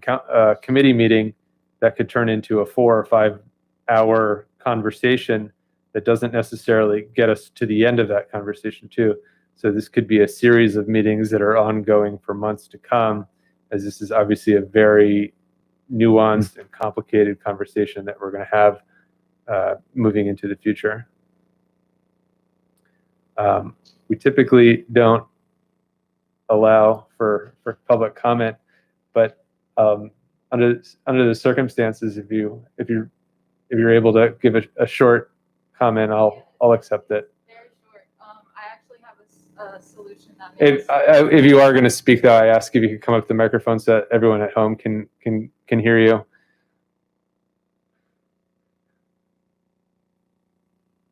So given that all of us have really reiterated that these conversations are happening and have been happening, there's a meeting with Lehigh Valley Stands Up this Thursday at 6 to 7:30. So if you would like to attend and hear our conversations that are happening without us having to go through the process of figuring out COVID things, because we're having these conversations, it would just be easier if you could attend them instead of bringing us to an official setting, which is not possible in these circumstances.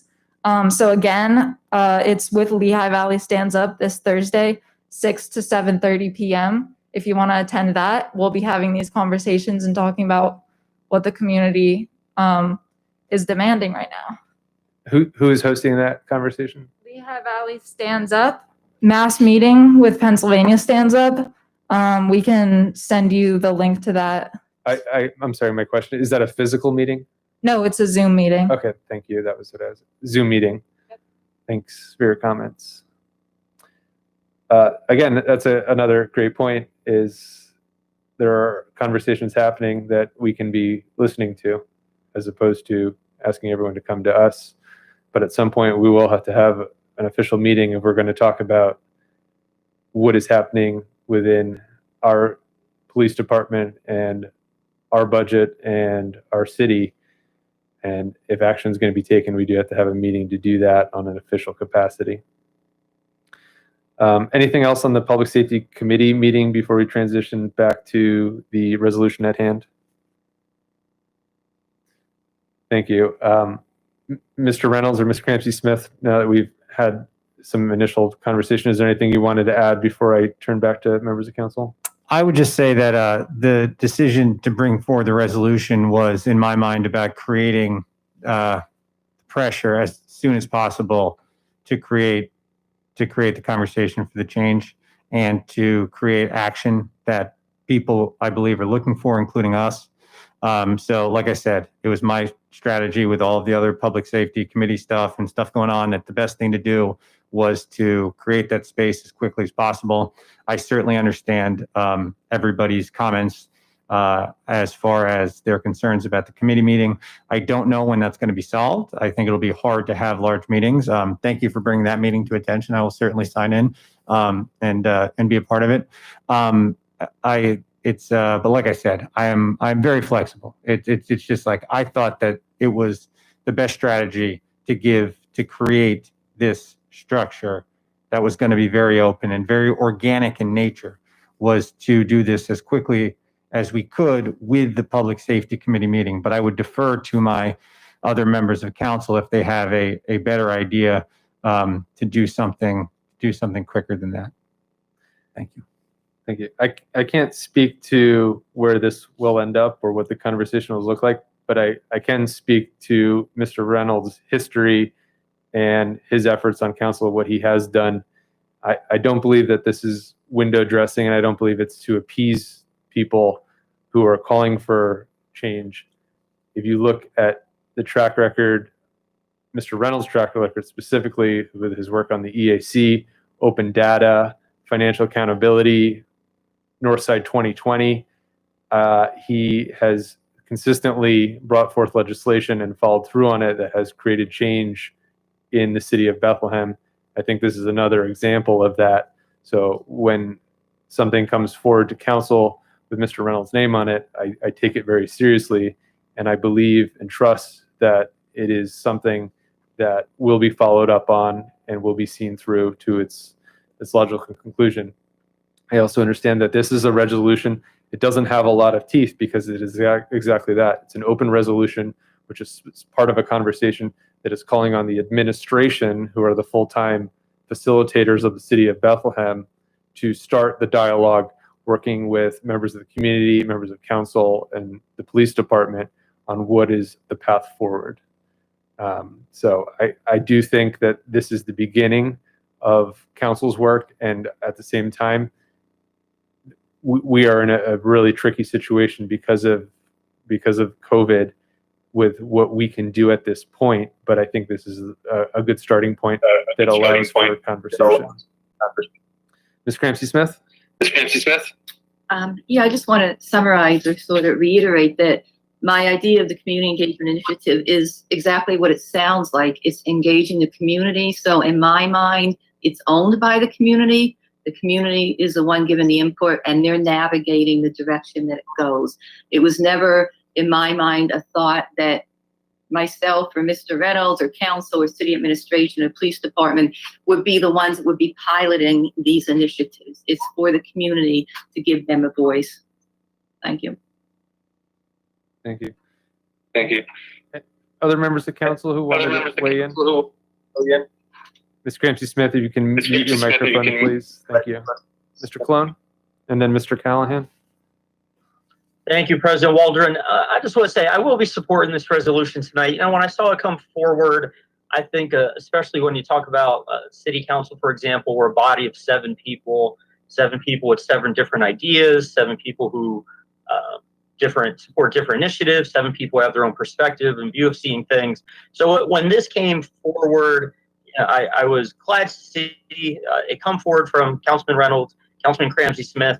I'm not necessarily married to the words or the language of the resolution, but more the concept that's behind it, as Mr. Reynolds has said earlier. And to your point, President Waldron, this being a resolution, this is not, binding the administration to something, but getting that started. I mean, even in the language, it urges the mayor and the administration to collaborate with the police department. It talks about what some of the primary functions might include. this does not prescribe exactly what the role of this will do. And I think it'll become more clear as we're able to move forward in these conversations, some which, as has been mentioned by some members of the public that are there, conversations that are already having, but then bringing some of those conversations into a public forum. And really what's going to be important is tying in City Hall, whether it's the police department, the mayor, city council, because in order for change to happen, nothing happens without these conversations continuing to happen, and all of us, members of council, members of the administration, and the city being a part of them. So I see this as a catalyst to some of that, hearing what people's thoughts are, because I mean, I appreciate all members who came out from the public today, but that captures only a portion of some of the thoughts of members of the community. And as we keep getting feedback and different ideas and really seeing where there's consensus amongst whether council, the administration, the public, and see what kind of changes what we can implement. I've said it before and I always say it, change is incremental, change takes time, change takes effort. But again, without having these conversations, nothing happens. So I will be supporting this resolution tonight. In terms of the actual language of the resolution, I support what the intent is, and really we don't know what it's going to look like.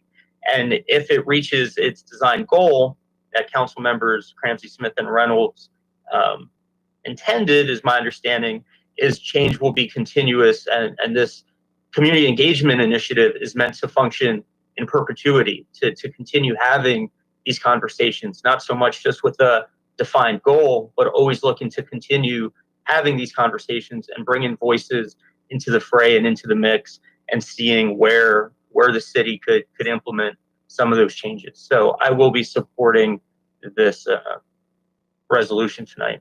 Thank you. Thank you, Mr. Colon. Mr. Callahan? I agree with Councilman Colon's remarks, and also Grace Cramsey Smith's remarks just a few minutes ago. If Councilman Colon and Councilwoman Olga Negron are comfortable with this being moved forward, I would be in 100% support of it. So that's where I stand. Thank you. Dr. Van Wert? Hi. So I thank you so much for all the people who wrote us emails, who spoke over Zoom, and who took the time to come down to City Hall tonight. I remember as a citizen, and when I would come and speak before council, the distinct feeling that I wasn't being heard, or that the citizens weren't being heard. And I can tell you that you were heard tonight, and it made a difference that you came down, and I hope you continue to speak up with as much energy and courage as you did tonight. It really is important. When I started thinking about how this is all getting organized, I was a little overwhelmed by the different committees and commissions, and I had to kind of keep it straight in my mind. We have a Latino advisory committee that Ms. Negron and Mr. Colon are on, that was established in 2015. Today, the mayor announced a community advisory committee, primarily with the NAACP members. Then we have this community engagement initiative being put out today. We have our public safety committee within city council. And on top of that, we have a couple other boards and commissions that are kind of in the wings, but I think don't have to be, which is the human relations committee, which is it's kind of a social justice committee that has to do primarily with housing and education and employment, but that doesn't mean it always has to be. Perhaps we could look at what the charter of that commission does, and could it incorporate review of allegations of police brutality? What does that look like? We also have our civil service board. I went through the charter of the civil service board, and it's very vague about what the actual engagement of the civil service board is with our police and allegations of abuse. And I think that we could look at what that charter looks like. But when I thought about all these different committees, it seemed like we were a bunch of brooms trying to do a good job of cleaning up and just kicking stuff around, and not really organizing enough to sweep it up, to sweep into piles. And so it is unfortunate that we can't have the public safety committee meeting first. But here's the thing, and I think that this is really important for the the guys who came down to speak tonight and who wrote, we have this council has three powers. We have the power of ordinances. We have the power of appointment to our authorities, boards, and commissions. And I've made this point before, and I'm going to keep making it, that our authorities, boards, and commissions should look like the city itself, and they do not. And I hope that the mayor will put forward names, and we will help find names, and citizens will volunteer who look like our community. That gives power to the citizens themselves.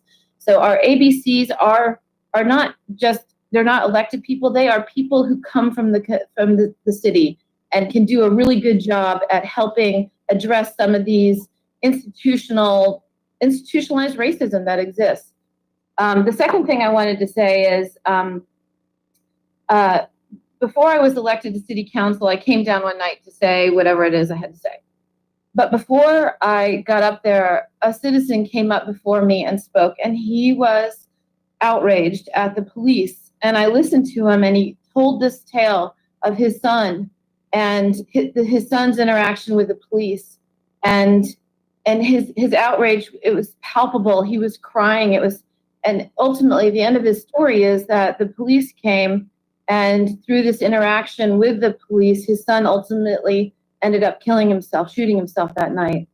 And it was such a profound thing. And I have to say, until I really started listening throughout this whole engagement with Black Lives Matter and understanding what people of color have been through, I didn't understand what defund the police meant. And it doesn't mean, of course, we all know that it doesn't mean exactly that, but it means looking at where we're spending our money and how can we do things better. And what I took away from that one instance was, imagine what the outcome could have been if a professionally trained person who knows how to talk to people who are in trouble, who knows how to deal with people who have a firearm, in fact, if they could have been there and they could have de-escalated the situation. How many times does this happen in our city every year? How many other instances of violence happen because there are not the appropriately trained people there? So I just wanted, and I'm sorry that it took me so long for it to click, because it did. But I think that we have a lot of work in front of us to do. I do think that the community engagement initiative is what Mr. Reynolds said. It's kind of meaningless until it's what the citizens and we do with it after this. But our power of the budget is huge here. We start our budget talks in the fall, and for us to have any impact on what actually happens to the police, because we're the people who approve the police budget. We're the people who say, yes, put your money towards yet another gun, or we can say, no, we'd like to actually scale back on that funding and put more social workers in here. We have to start doing that now. Like, this is not going to just materialize in 2 weeks in September. So I support this community engagement initiative now, because I think if we're going to have meaningful change, and that includes how do we budget the money for the police, that's got to start happening now. So I'll be supporting this tonight, but it's clear that we have an enormous amount of work to do over the next months and years, and I'm here and ready to do it. And thanks for all of your words tonight. And I just want to say again, you were really heard. Thank you. Thank you, Dr. Van Wert. Ms. Negron? Thank you, President Waldron. Like, I appreciate what Dr. Van Wert shared tonight, because I do feel that I was really touched, and I was listening to what people were saying. And, you know, it's funny because one question that was asked just a few minutes ago was, what do you all have to say? Well, I heard them say, we don't want to talk. We've been talking. You're not listening. I heard that. A few times I heard that. So, you know, I heard a lot of feedback on this resolution that when I first read it, especially the first 3 paragraphs, I find incredibly disturbing. No need to include none of that in there. Maybe beginning on 4. But I will also add that, and I sent an email to all of you. I know it was late, it was today, but and a few people have mentioned Professor Oggs, and the group that Lehigh, the CARE program that did a research on policing in the Lehigh Valley, they have incredible, valuable information that we need to consider. We don't need another Band-Aid. We don't need, another task force. I think that the community policing meeting has to happen. I think we have to create that opportunity for venting, but we need to listen to what's going on already. People have been speaking up, and we are not listening. So, especially the from the fourth paragraph down, and especially the end of this, I am okay with, but it needs to have more teeth, and that's what I suggested with the email I sent all of you earlier about including the research and the suggestion, or perhaps to have the city administration and the police department make sure that they are utilizing the suggested research that is clearly the best example is data that has been collected right here in the Lehigh Valley.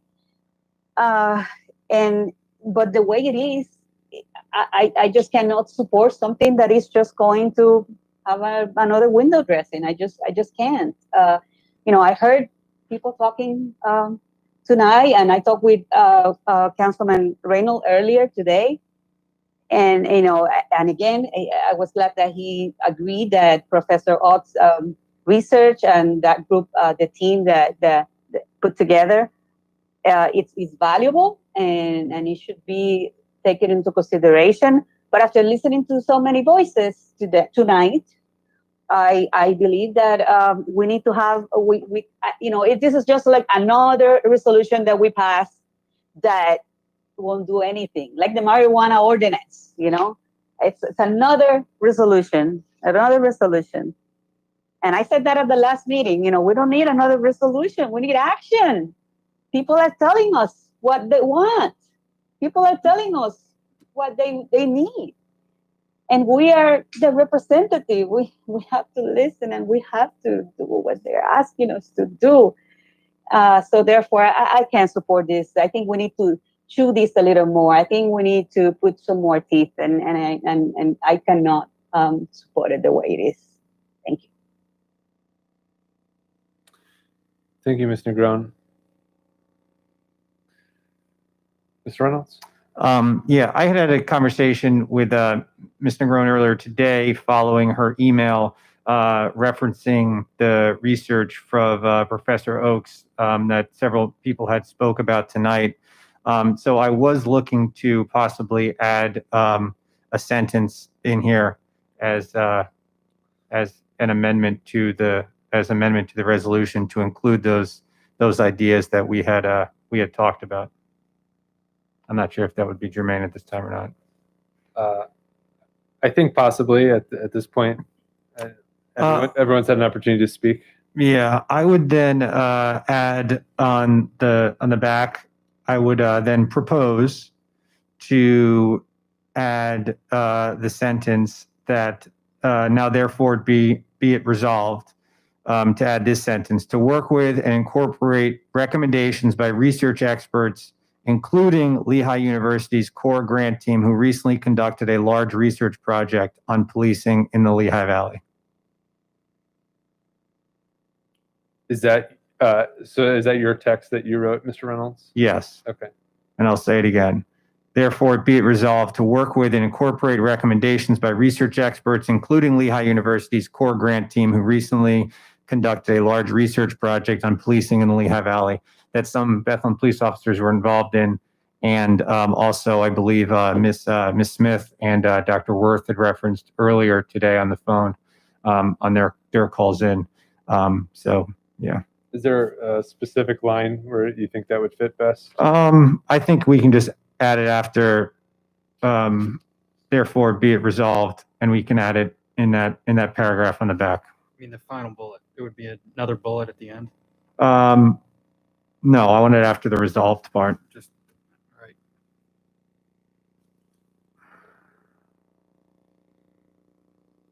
Now, therefore, be it resolved. Yeah. let me just read it again.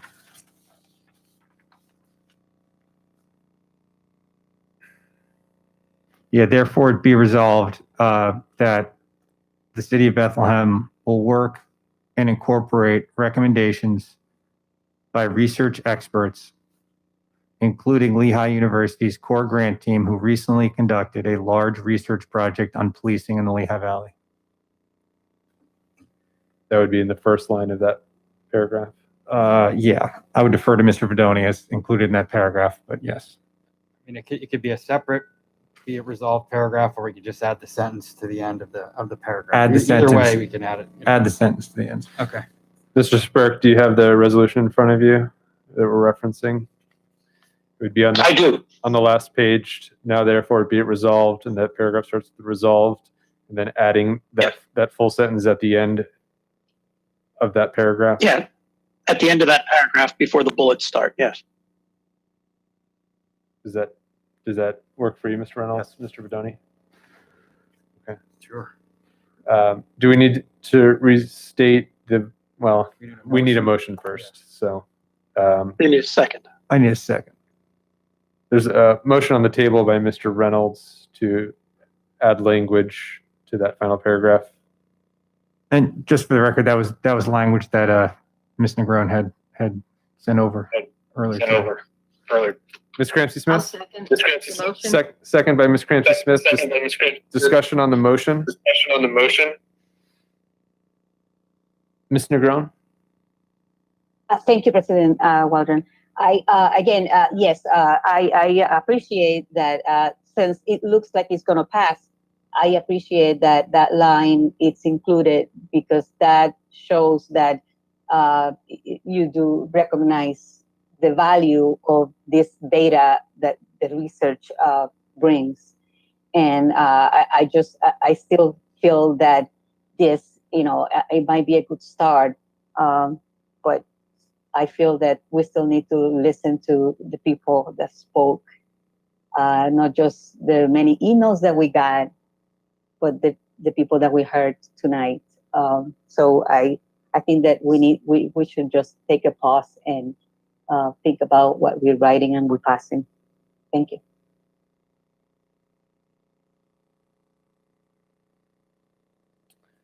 Mr. Callahan?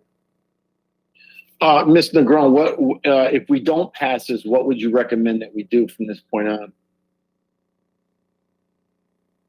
Well, if you heard what people said, they have been talking about specific items that, at the beginning, the first thing that I heard people say, which it bothered me too a whole lot. So I was kind of feeling good. I'm not the only one that was appalled by these first three paragraphs.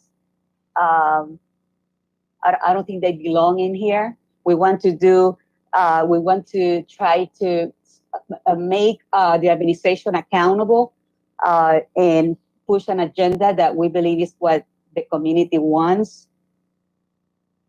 The first three paragraphs should go, according to what I heard people say tonight, and even via the emails that we got. And I think that something that was repeated again and again was just don't pass something that is not going to have any teeth. Thank you for asking. Is there any other comments on the motion for amendment to the resolution? Seeing none, if the clerk could please call the roll on the motion to amend. Mr. Callahan? Aye. Mr. Cologne? Aye. Aye. Ms. Cramsey Smith? Aye. Ms. Negron? Aye. Aye. Mr. Reynolds? Aye. Aye. Dr. Van Wert? Aye. Aye. Mr. Waldron? Aye. Passes 7-0. Is there any other discussion on the amended resolution? Mr. Waldron? Yes. I would just say that, as I stated earlier, I'm not wedded to any language in here. It's about a concept and it's an idea. So if Ms. Negron feels strongly about the first 3 paragraphs. That's not, and she wants to take those out. It's really about starting the conversation. And I have no problem with that. I think that, like I said, the goal here is not about what's going to be on this piece of paper as much as it's going to be about what today should represent going forward. So if it's her desire to take out those 3 paragraphs, I certainly have no, I do not have an issue with it. Ms. Negron? Thank you, Councilman Reynolds. That's very honorable. Thank you. It means you were not just listening to me and respecting my voice, but the voices of all the individuals that email us and talk to us tonight. So yes, I will definitely feel better to pass this resolution if it doesn't have the first 3 paragraphs and it begins on the 4th, especially after including that amendment. So I will make an amendment if there's a second to start the resolution on paragraph 4. Just to be clear, we are talking about removing the first, second, and third paragraphs. If you want to just double check to make sure that that is in fact. Yeah, you're right. You're right. I mean, the I can first one is I can important. see the first, the second and third. I can see some reasons Correct. why those might You're right. make people uncomfortable. Yes, correct. The just eliminating the second and third paragraph. I second. Discussion on the motion to remove the second and third paragraphs from the resolution.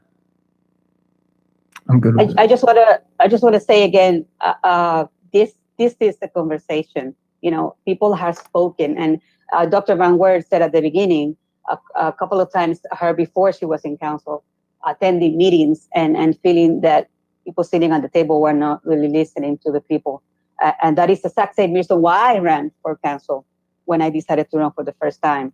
So, and way too many times I have sat in the table, all of you, same table. And I felt like, again, we're repeating the record. So this is a conversation when you are recognizing voices and making aware people that, recognize the voices that, well, I'm not invisible. So, you are saying to all the people that send us emails and talk that they are not invisible, and you heard their voices. Thank you. Any other discussion on the motion to remove second and third paragraphs? The clerk would please call the roll on the motion. Mr. Callahan, Aye. Mr. Cologne, Aye. Mr. Cranston-Smith, Aye. Ms. Negron, Aye. Mr. Aye. Reynolds, Aye. Dr. Van Wert, Aye. Mr. Waldron, Aye. Passes 7-0. So now we have a twice amended resolution in front of us, Resolution 10A. Is there any other discussion on that resolution?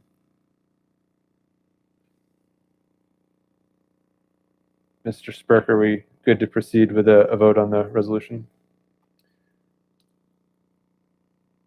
Clerk would please call the roll on Resolution 10A. Mr. Callahan, Aye. Aye. Mr. Cologne, Aye. Ms. Cranston-Smith, Aye.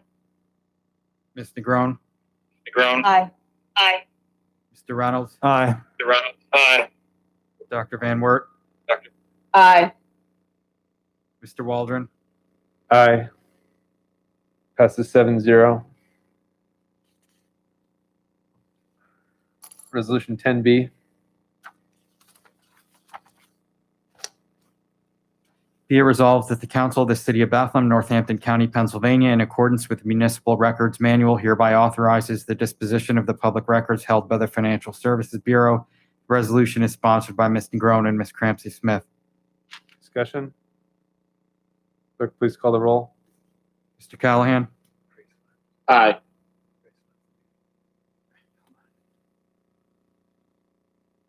I'm sorry. So Mr. Callahan, aye. Yes. Aye, I'm sorry. Oh, no, that was me. Mr. Cologne, Aye. Ms. Negron, Aye. Mr. Reynolds, Aye. Dr. Van Wert, Aye. Mr. Waldron. Aye. Passes 6-0. Resolution 10C. Be it resolved by the Council of the City of Bethlehem that the mayor and the controller and or such other city officials as deemed appropriate are hereby authorized to execute an agreement with Kiko Susura Kramer, Principal WRT Design for professional services related to the South New Street Enhancement Project. The resolution is sponsored by Ms. Negron and Ms. Cramsey Smith. Discussion? Clerk, please call the roll. Mr. Callahan, Aye. Mr. Cologne, Aye. Ms. Negron, Aye. Mr. Reynolds, Aye. Dr. Van Wert, Aye. Mr. Waldron. Aye. Passes 6-0. Resolution 10D.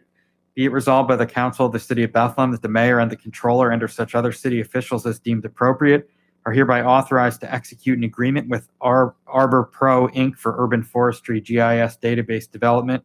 The resolution is sponsored by Ms. Negron and Ms. Cramsey Smith. Discussion? Dr. Van Wert? I just wanted to ask, is Mr. Alcohol still there? No, he is not. But Oh. Mr. Evans looks fired up. Okay. Mr. Evans, we had talked about this once before. I just wanted to confirm this database is going to be publicly available, publicly searchable, and is going to contain an inventory of our city's trees so citizens can use it as well.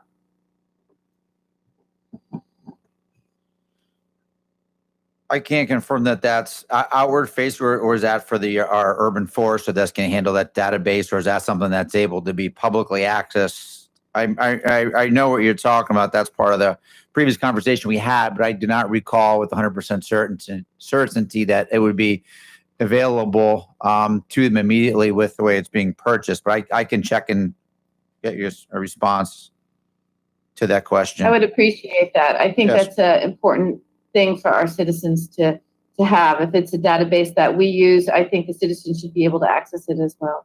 Yeah, it doesn't matter of what form and function. Is it, yeah, okay, let me check that with Mike and I'll get an answer to you, Doctor. Thank you.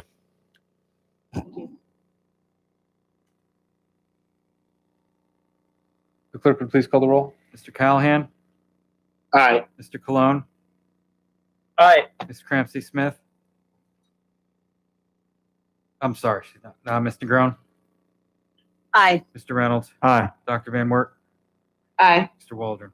Aye. Passes 6-0. Resolution 10E. Mr. Callahan, I'm sorry. Disrupted. All right. Yeah. Be it resolved by the Council of the City of Bethlehem that the mayor and the controller and or such other city officials as deemed appropriate are hereby authorized to execute an agreement with Brendan Stanton, Inc., TA BSI Electrical Contractors for work related to the wastewater treatment plant bar screen and detritus replacement electrical construction. The resolution is sponsored by Ms. Negron and Ms. Cramsey Smith. Discussion? Clerk, please call the roll.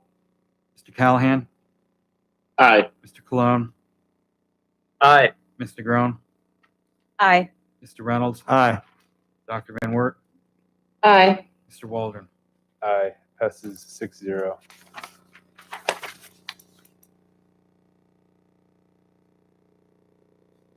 Resolution 10F. Be it resolved by the Council of the City of Bethlehem that the mayor and the controller and or such other city officials as deemed appropriate are hereby authorized to execute an agreement with Trivet Contracting Company, Inc. for general construction related to the Bethlehem Dog Kennel Project. The resolution is sponsored by Ms. Negron and Ms. Cramsey Smith. Discussion? All I would say is, Chief DeLuzio, I think Martin Tower was built quicker than this dog kennel. The clerk would please call the roll. Mr. Callahan, Aye. Mr. Cologne, Aye. Ms. Negron, Aye. Mr. Reynolds, Aye. Dr. Van Wert, Aye. Mr. Waldron. Aye. Passes 6-0. Resolution 10G. Be it resolved by the Council of the City of Bethlehem that the mayor and the controller and or such other city officials deemed appropriate are hereby authorized to execute an agreement with Clark Contractors, Inc. for work related to park bathroom upgrades. The resolution is sponsored by Ms. Negron and Ms. Cramsey Smith. Discussion? Clerk, please call the roll. Mr. Callahan, Aye. Mr. Cologne, Aye. Ms. Negron? Aye. Mr. Reynolds? Aye. Dr. Van Wert? Aye. Mr. Waldron? Aye. Passes 6-0. Resolution 10H.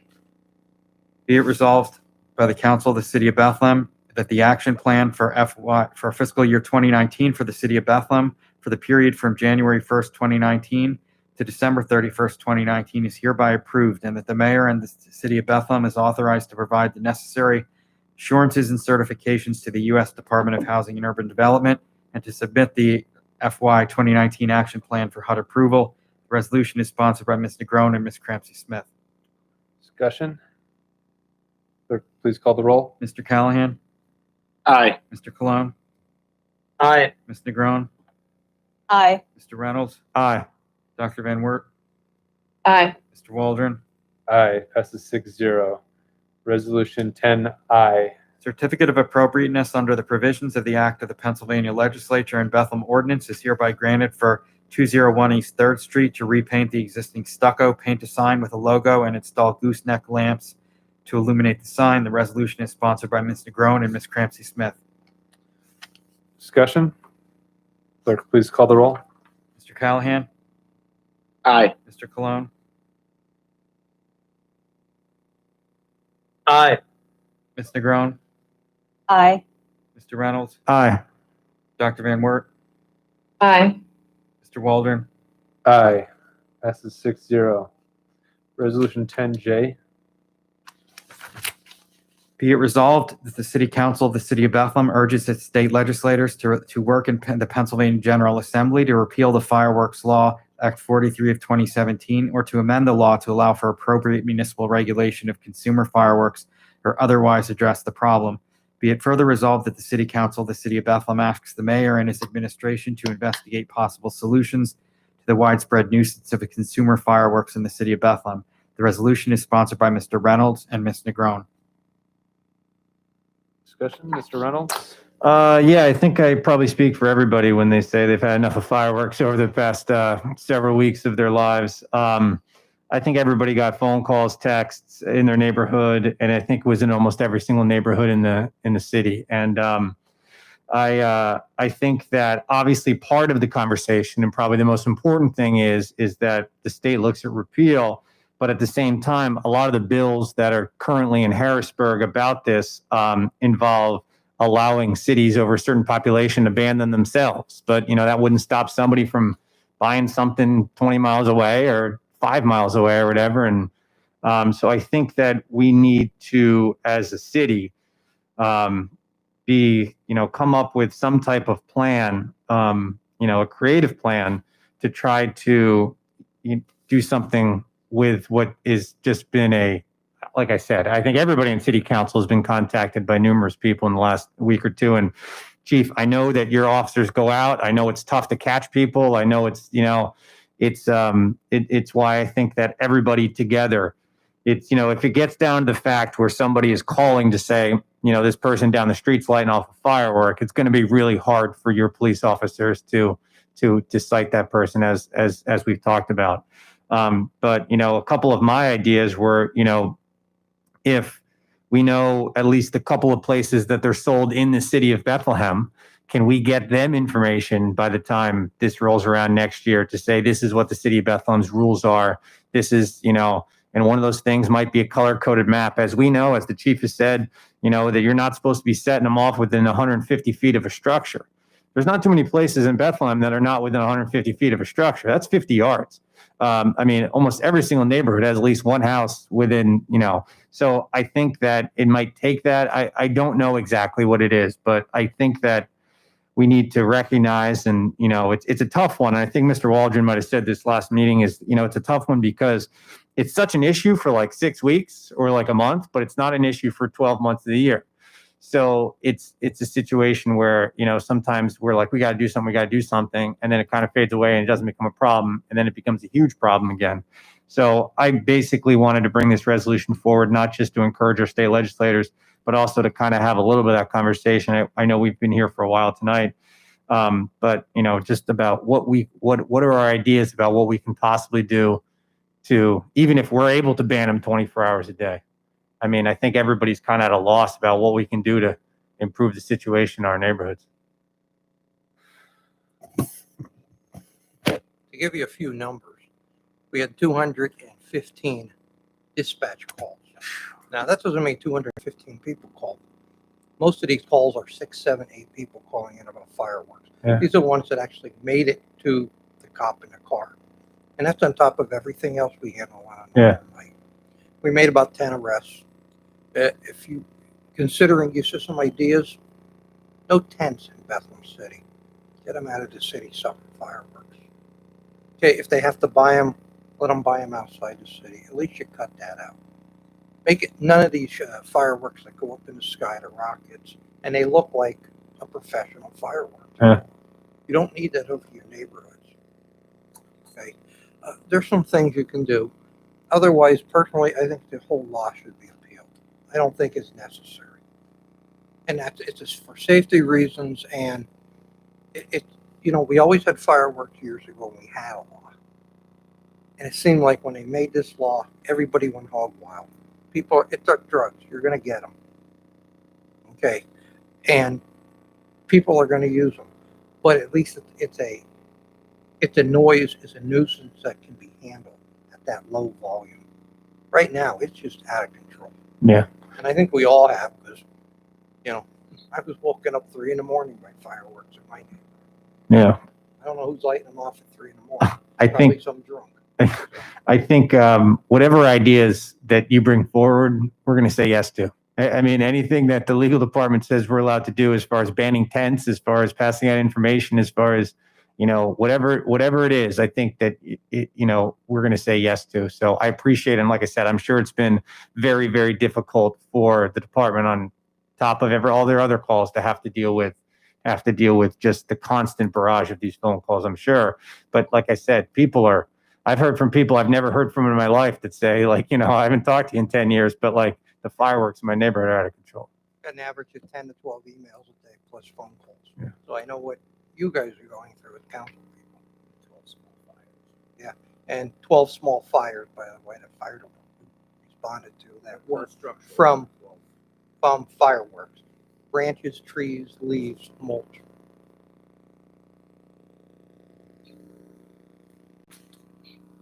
Any other comments? If you look ahead on our agenda here, our next resolution is 10K, which is a resolution from the mayor urging the repeal of the fireworks law. So clearly there's some overlap here.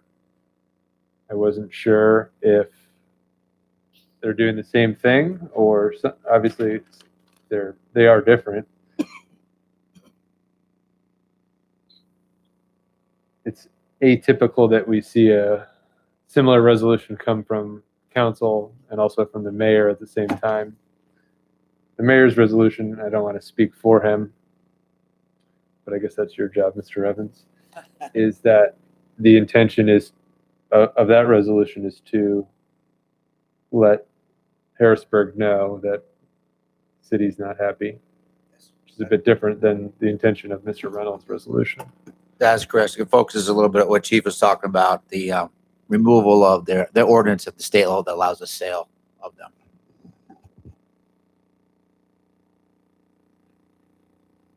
Did the administration have an opinion on Mr. Reynolds' resolution 10J comparatively to 10I? And No, other than, well, that, yes, I guess that what I read in the mayor's report is that he supports both. You know, that I think coming from both ends of both resolutions, it's a little different than an ordinance where we might have competing laws against each other. I think they both show support in a little bit different ways. I wouldn't see the damage in voting and supporting both. I don't think there's any issue with that. but who will get the credit, Mr. Evans? Everybody. Mr. Callahan? Mr. Spurk, so we are not legally allowed to create an ordinance that bans something that the state of Pennsylvania has approved, correct? Correct. All right. I support both of them. I don't have a preference as whether we just take the mayor's because it might have a little bit more weight because he's representing the whole city, or if we do both, or do we just do Mr. Reynolds's? But I support both as they are written, and I hope they get approved. So thank you. Mr. Reynolds? Yeah, I would just say that we can't ban them completely, but as with many things we have in the city, we come up with different ways to license them with different regulations on them that we have constant conversations about. So yeah, there's a part of me that says just ban them 24 hours a day completely and let somebody sue, and then you're able to have that fight and you're able to, put a name to a face. But I think that, taking a look at a licensing program or whatever it might be is one of our things that we're able to do that's not completely banning, that says because of health and safety, we are asking you to do A, B, C, and D. Thank you, Mr. Waldron. Any other comments, questions on resolution 10J? Clerk, please call the roll. Mr. Callahan? Aye. Mr. Cologne? Aye. Ms. Negron? Aye. Mr. Reynolds? Aye. Dr. Van Wert? Aye. Mr. Waldron? Aye. Passes 7-0. Resolution 10K. Be it resolved that the Commonwealth of Pennsylvania should enact legislation reversing the 2017 legislation reinstating a ban on the sale and use of consumer-grade fireworks, which are causing the dangerous and harmful nuisances described in this resolution throughout the city of Bethlehem, in nearby municipalities, and in the entire Commonwealth, effectively banning firecrackers, Roman candles, bottle rockets, and similar products. And further, that this resolution be sent to the city's local state government representatives, to the governor, and to the Commonwealth House of Representatives, and the Senate, so that the findings and wishes of the city are made clear to all those associated with the Commonwealth's government who are empowered to grant the necessary relief to Pennsylvania's residents and pets. The resolution is sponsored by Ms. Negron and Ms. Cramsey Smith. Discussion? Ms. Negron? I just wanted to mention, same goes with the one before. That's what I sponsor both. I think that having the two sends a stronger message to the legislation. And I also believe that the legislation in Harrisburg, they are already talking about making changes to the bill. So if anything, sending two resolutions, for members of council and the administration will provide our elected official in Harrisburg the word that, this is the way you need to go. So that's what I have to say. And just to clarify, the difference between the two, Mr. Reynolds asked Harrisburg to repeal or amend the law, where Mr. Dontich is to repeal only. So that is the difference between the two. And Mr. Reynolds asks for the administration to come up with. Oh, that little thing too, Yeah. yes. They've got enough to do.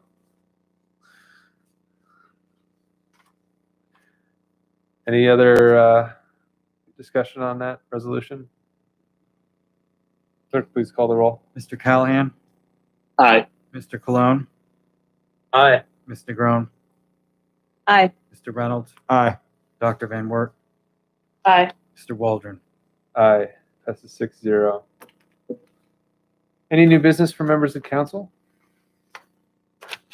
Dr. Van Wert?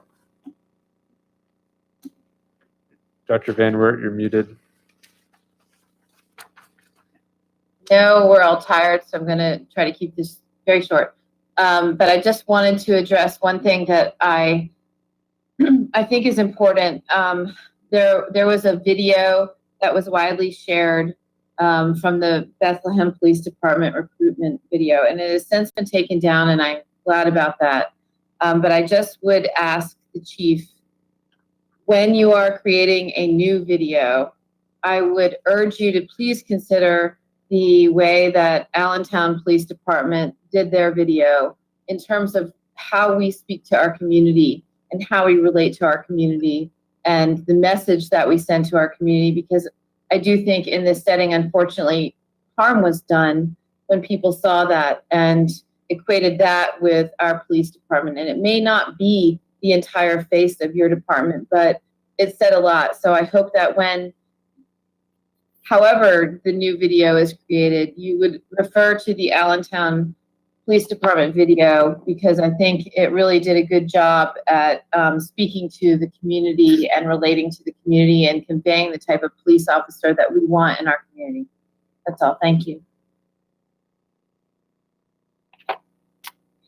Any other new business, Ms. Negron? Yes, thank you, President Waldron. I would like to read an email that was sent to me by a constituent that I thought, as we were talking about the ABCs, and this is a conversation that we have had for at least a year and a half, and this is something that even happened to me personally, but this is a very good example. And it was sent to us by a member of the Fine Arts Commission. So the Bethlehem Fine Arts Commission changed the process for appointments to the commissions about 12 years ago. For many years, the mayor would submit names to council for approval without any input from the commission, the Arts Commission. This produced a commission which had members who were not all engaged and worse, acted in their own self-interest. We recognized that we could improve that process. So we revised and strengthened our nomination procedures. We evaluate the needs of a commission in terms of diversity, skills, and commitment to the arts, actively seeking nominees in that context. The nominating committee interview potential nominees before sending our recommendation to the mayor to submit to council.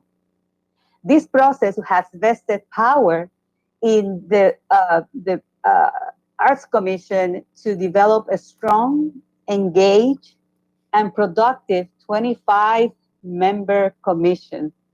This could be a model for improving the recruiting and retention of effective ABC boards.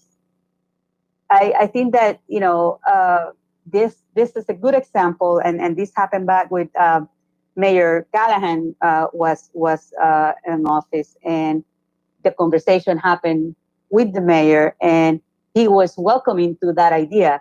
And I will go back. I mentioned my experience because I will never forget while I was on vacation in Puerto Rico, with my parents sitting down in the living room, getting a phone call from Mayor Callahan. And I will never forget because I told my parents, the mayor is calling me, and I'm just Olga from the hood. The mayor asked me then if I was interested in being part of the planning commission. And I was like, the planning commission? What? I don't even know when they meet, So he gave me a brief of what it is, what it was, and what my responsibilities were. And I was so excited. I'm like, of course. And that's how I became a member of the planning commission. I didn't even send my resume. I didn't seek. I didn't ask anybody. I was asked. And I felt honored, of course. Something else that happened is while I was in the commission, and I know that Councilman Callahan mentioned that at the last meeting where we were talking about the ABCs, that it's important to have individuals in some of these commissions that are knowledgeable of what is going to be in front of you, whether it's zoning, planning, right?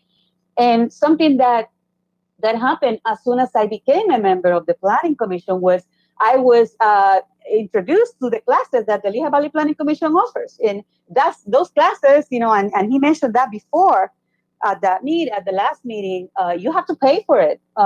So I received an email from Louise Kepner, who was the mayor's clerk at that point, and she said, this is an opportunity for you to learn about planning, about processes, and it's meant to be for members of the planning commission, and it costs this much, but we will pay for it, and you will have an opportunity to learn. And I, of course, said yes, and I took many classes that really helped me be a better member of the planning commission.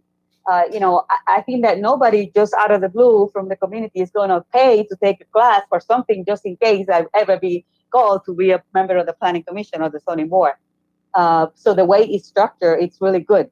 It works. And I think that is why it's so important that we keep on insisting that we don't keep on appointing individuals that serve committees for 8, 10, 12, 20 years because we have, and the only way that we will be able to have more members of our community be willing is if they see that there are opportunities for them to be part of and be the voice.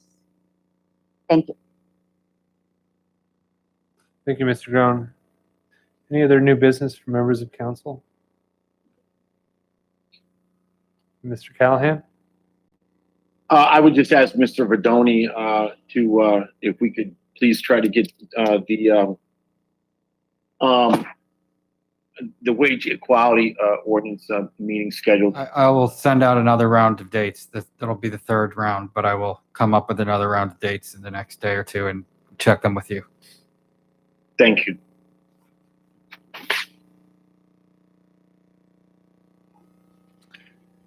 Any other new business? This meeting is adjourned. Yeah, before 10. We're still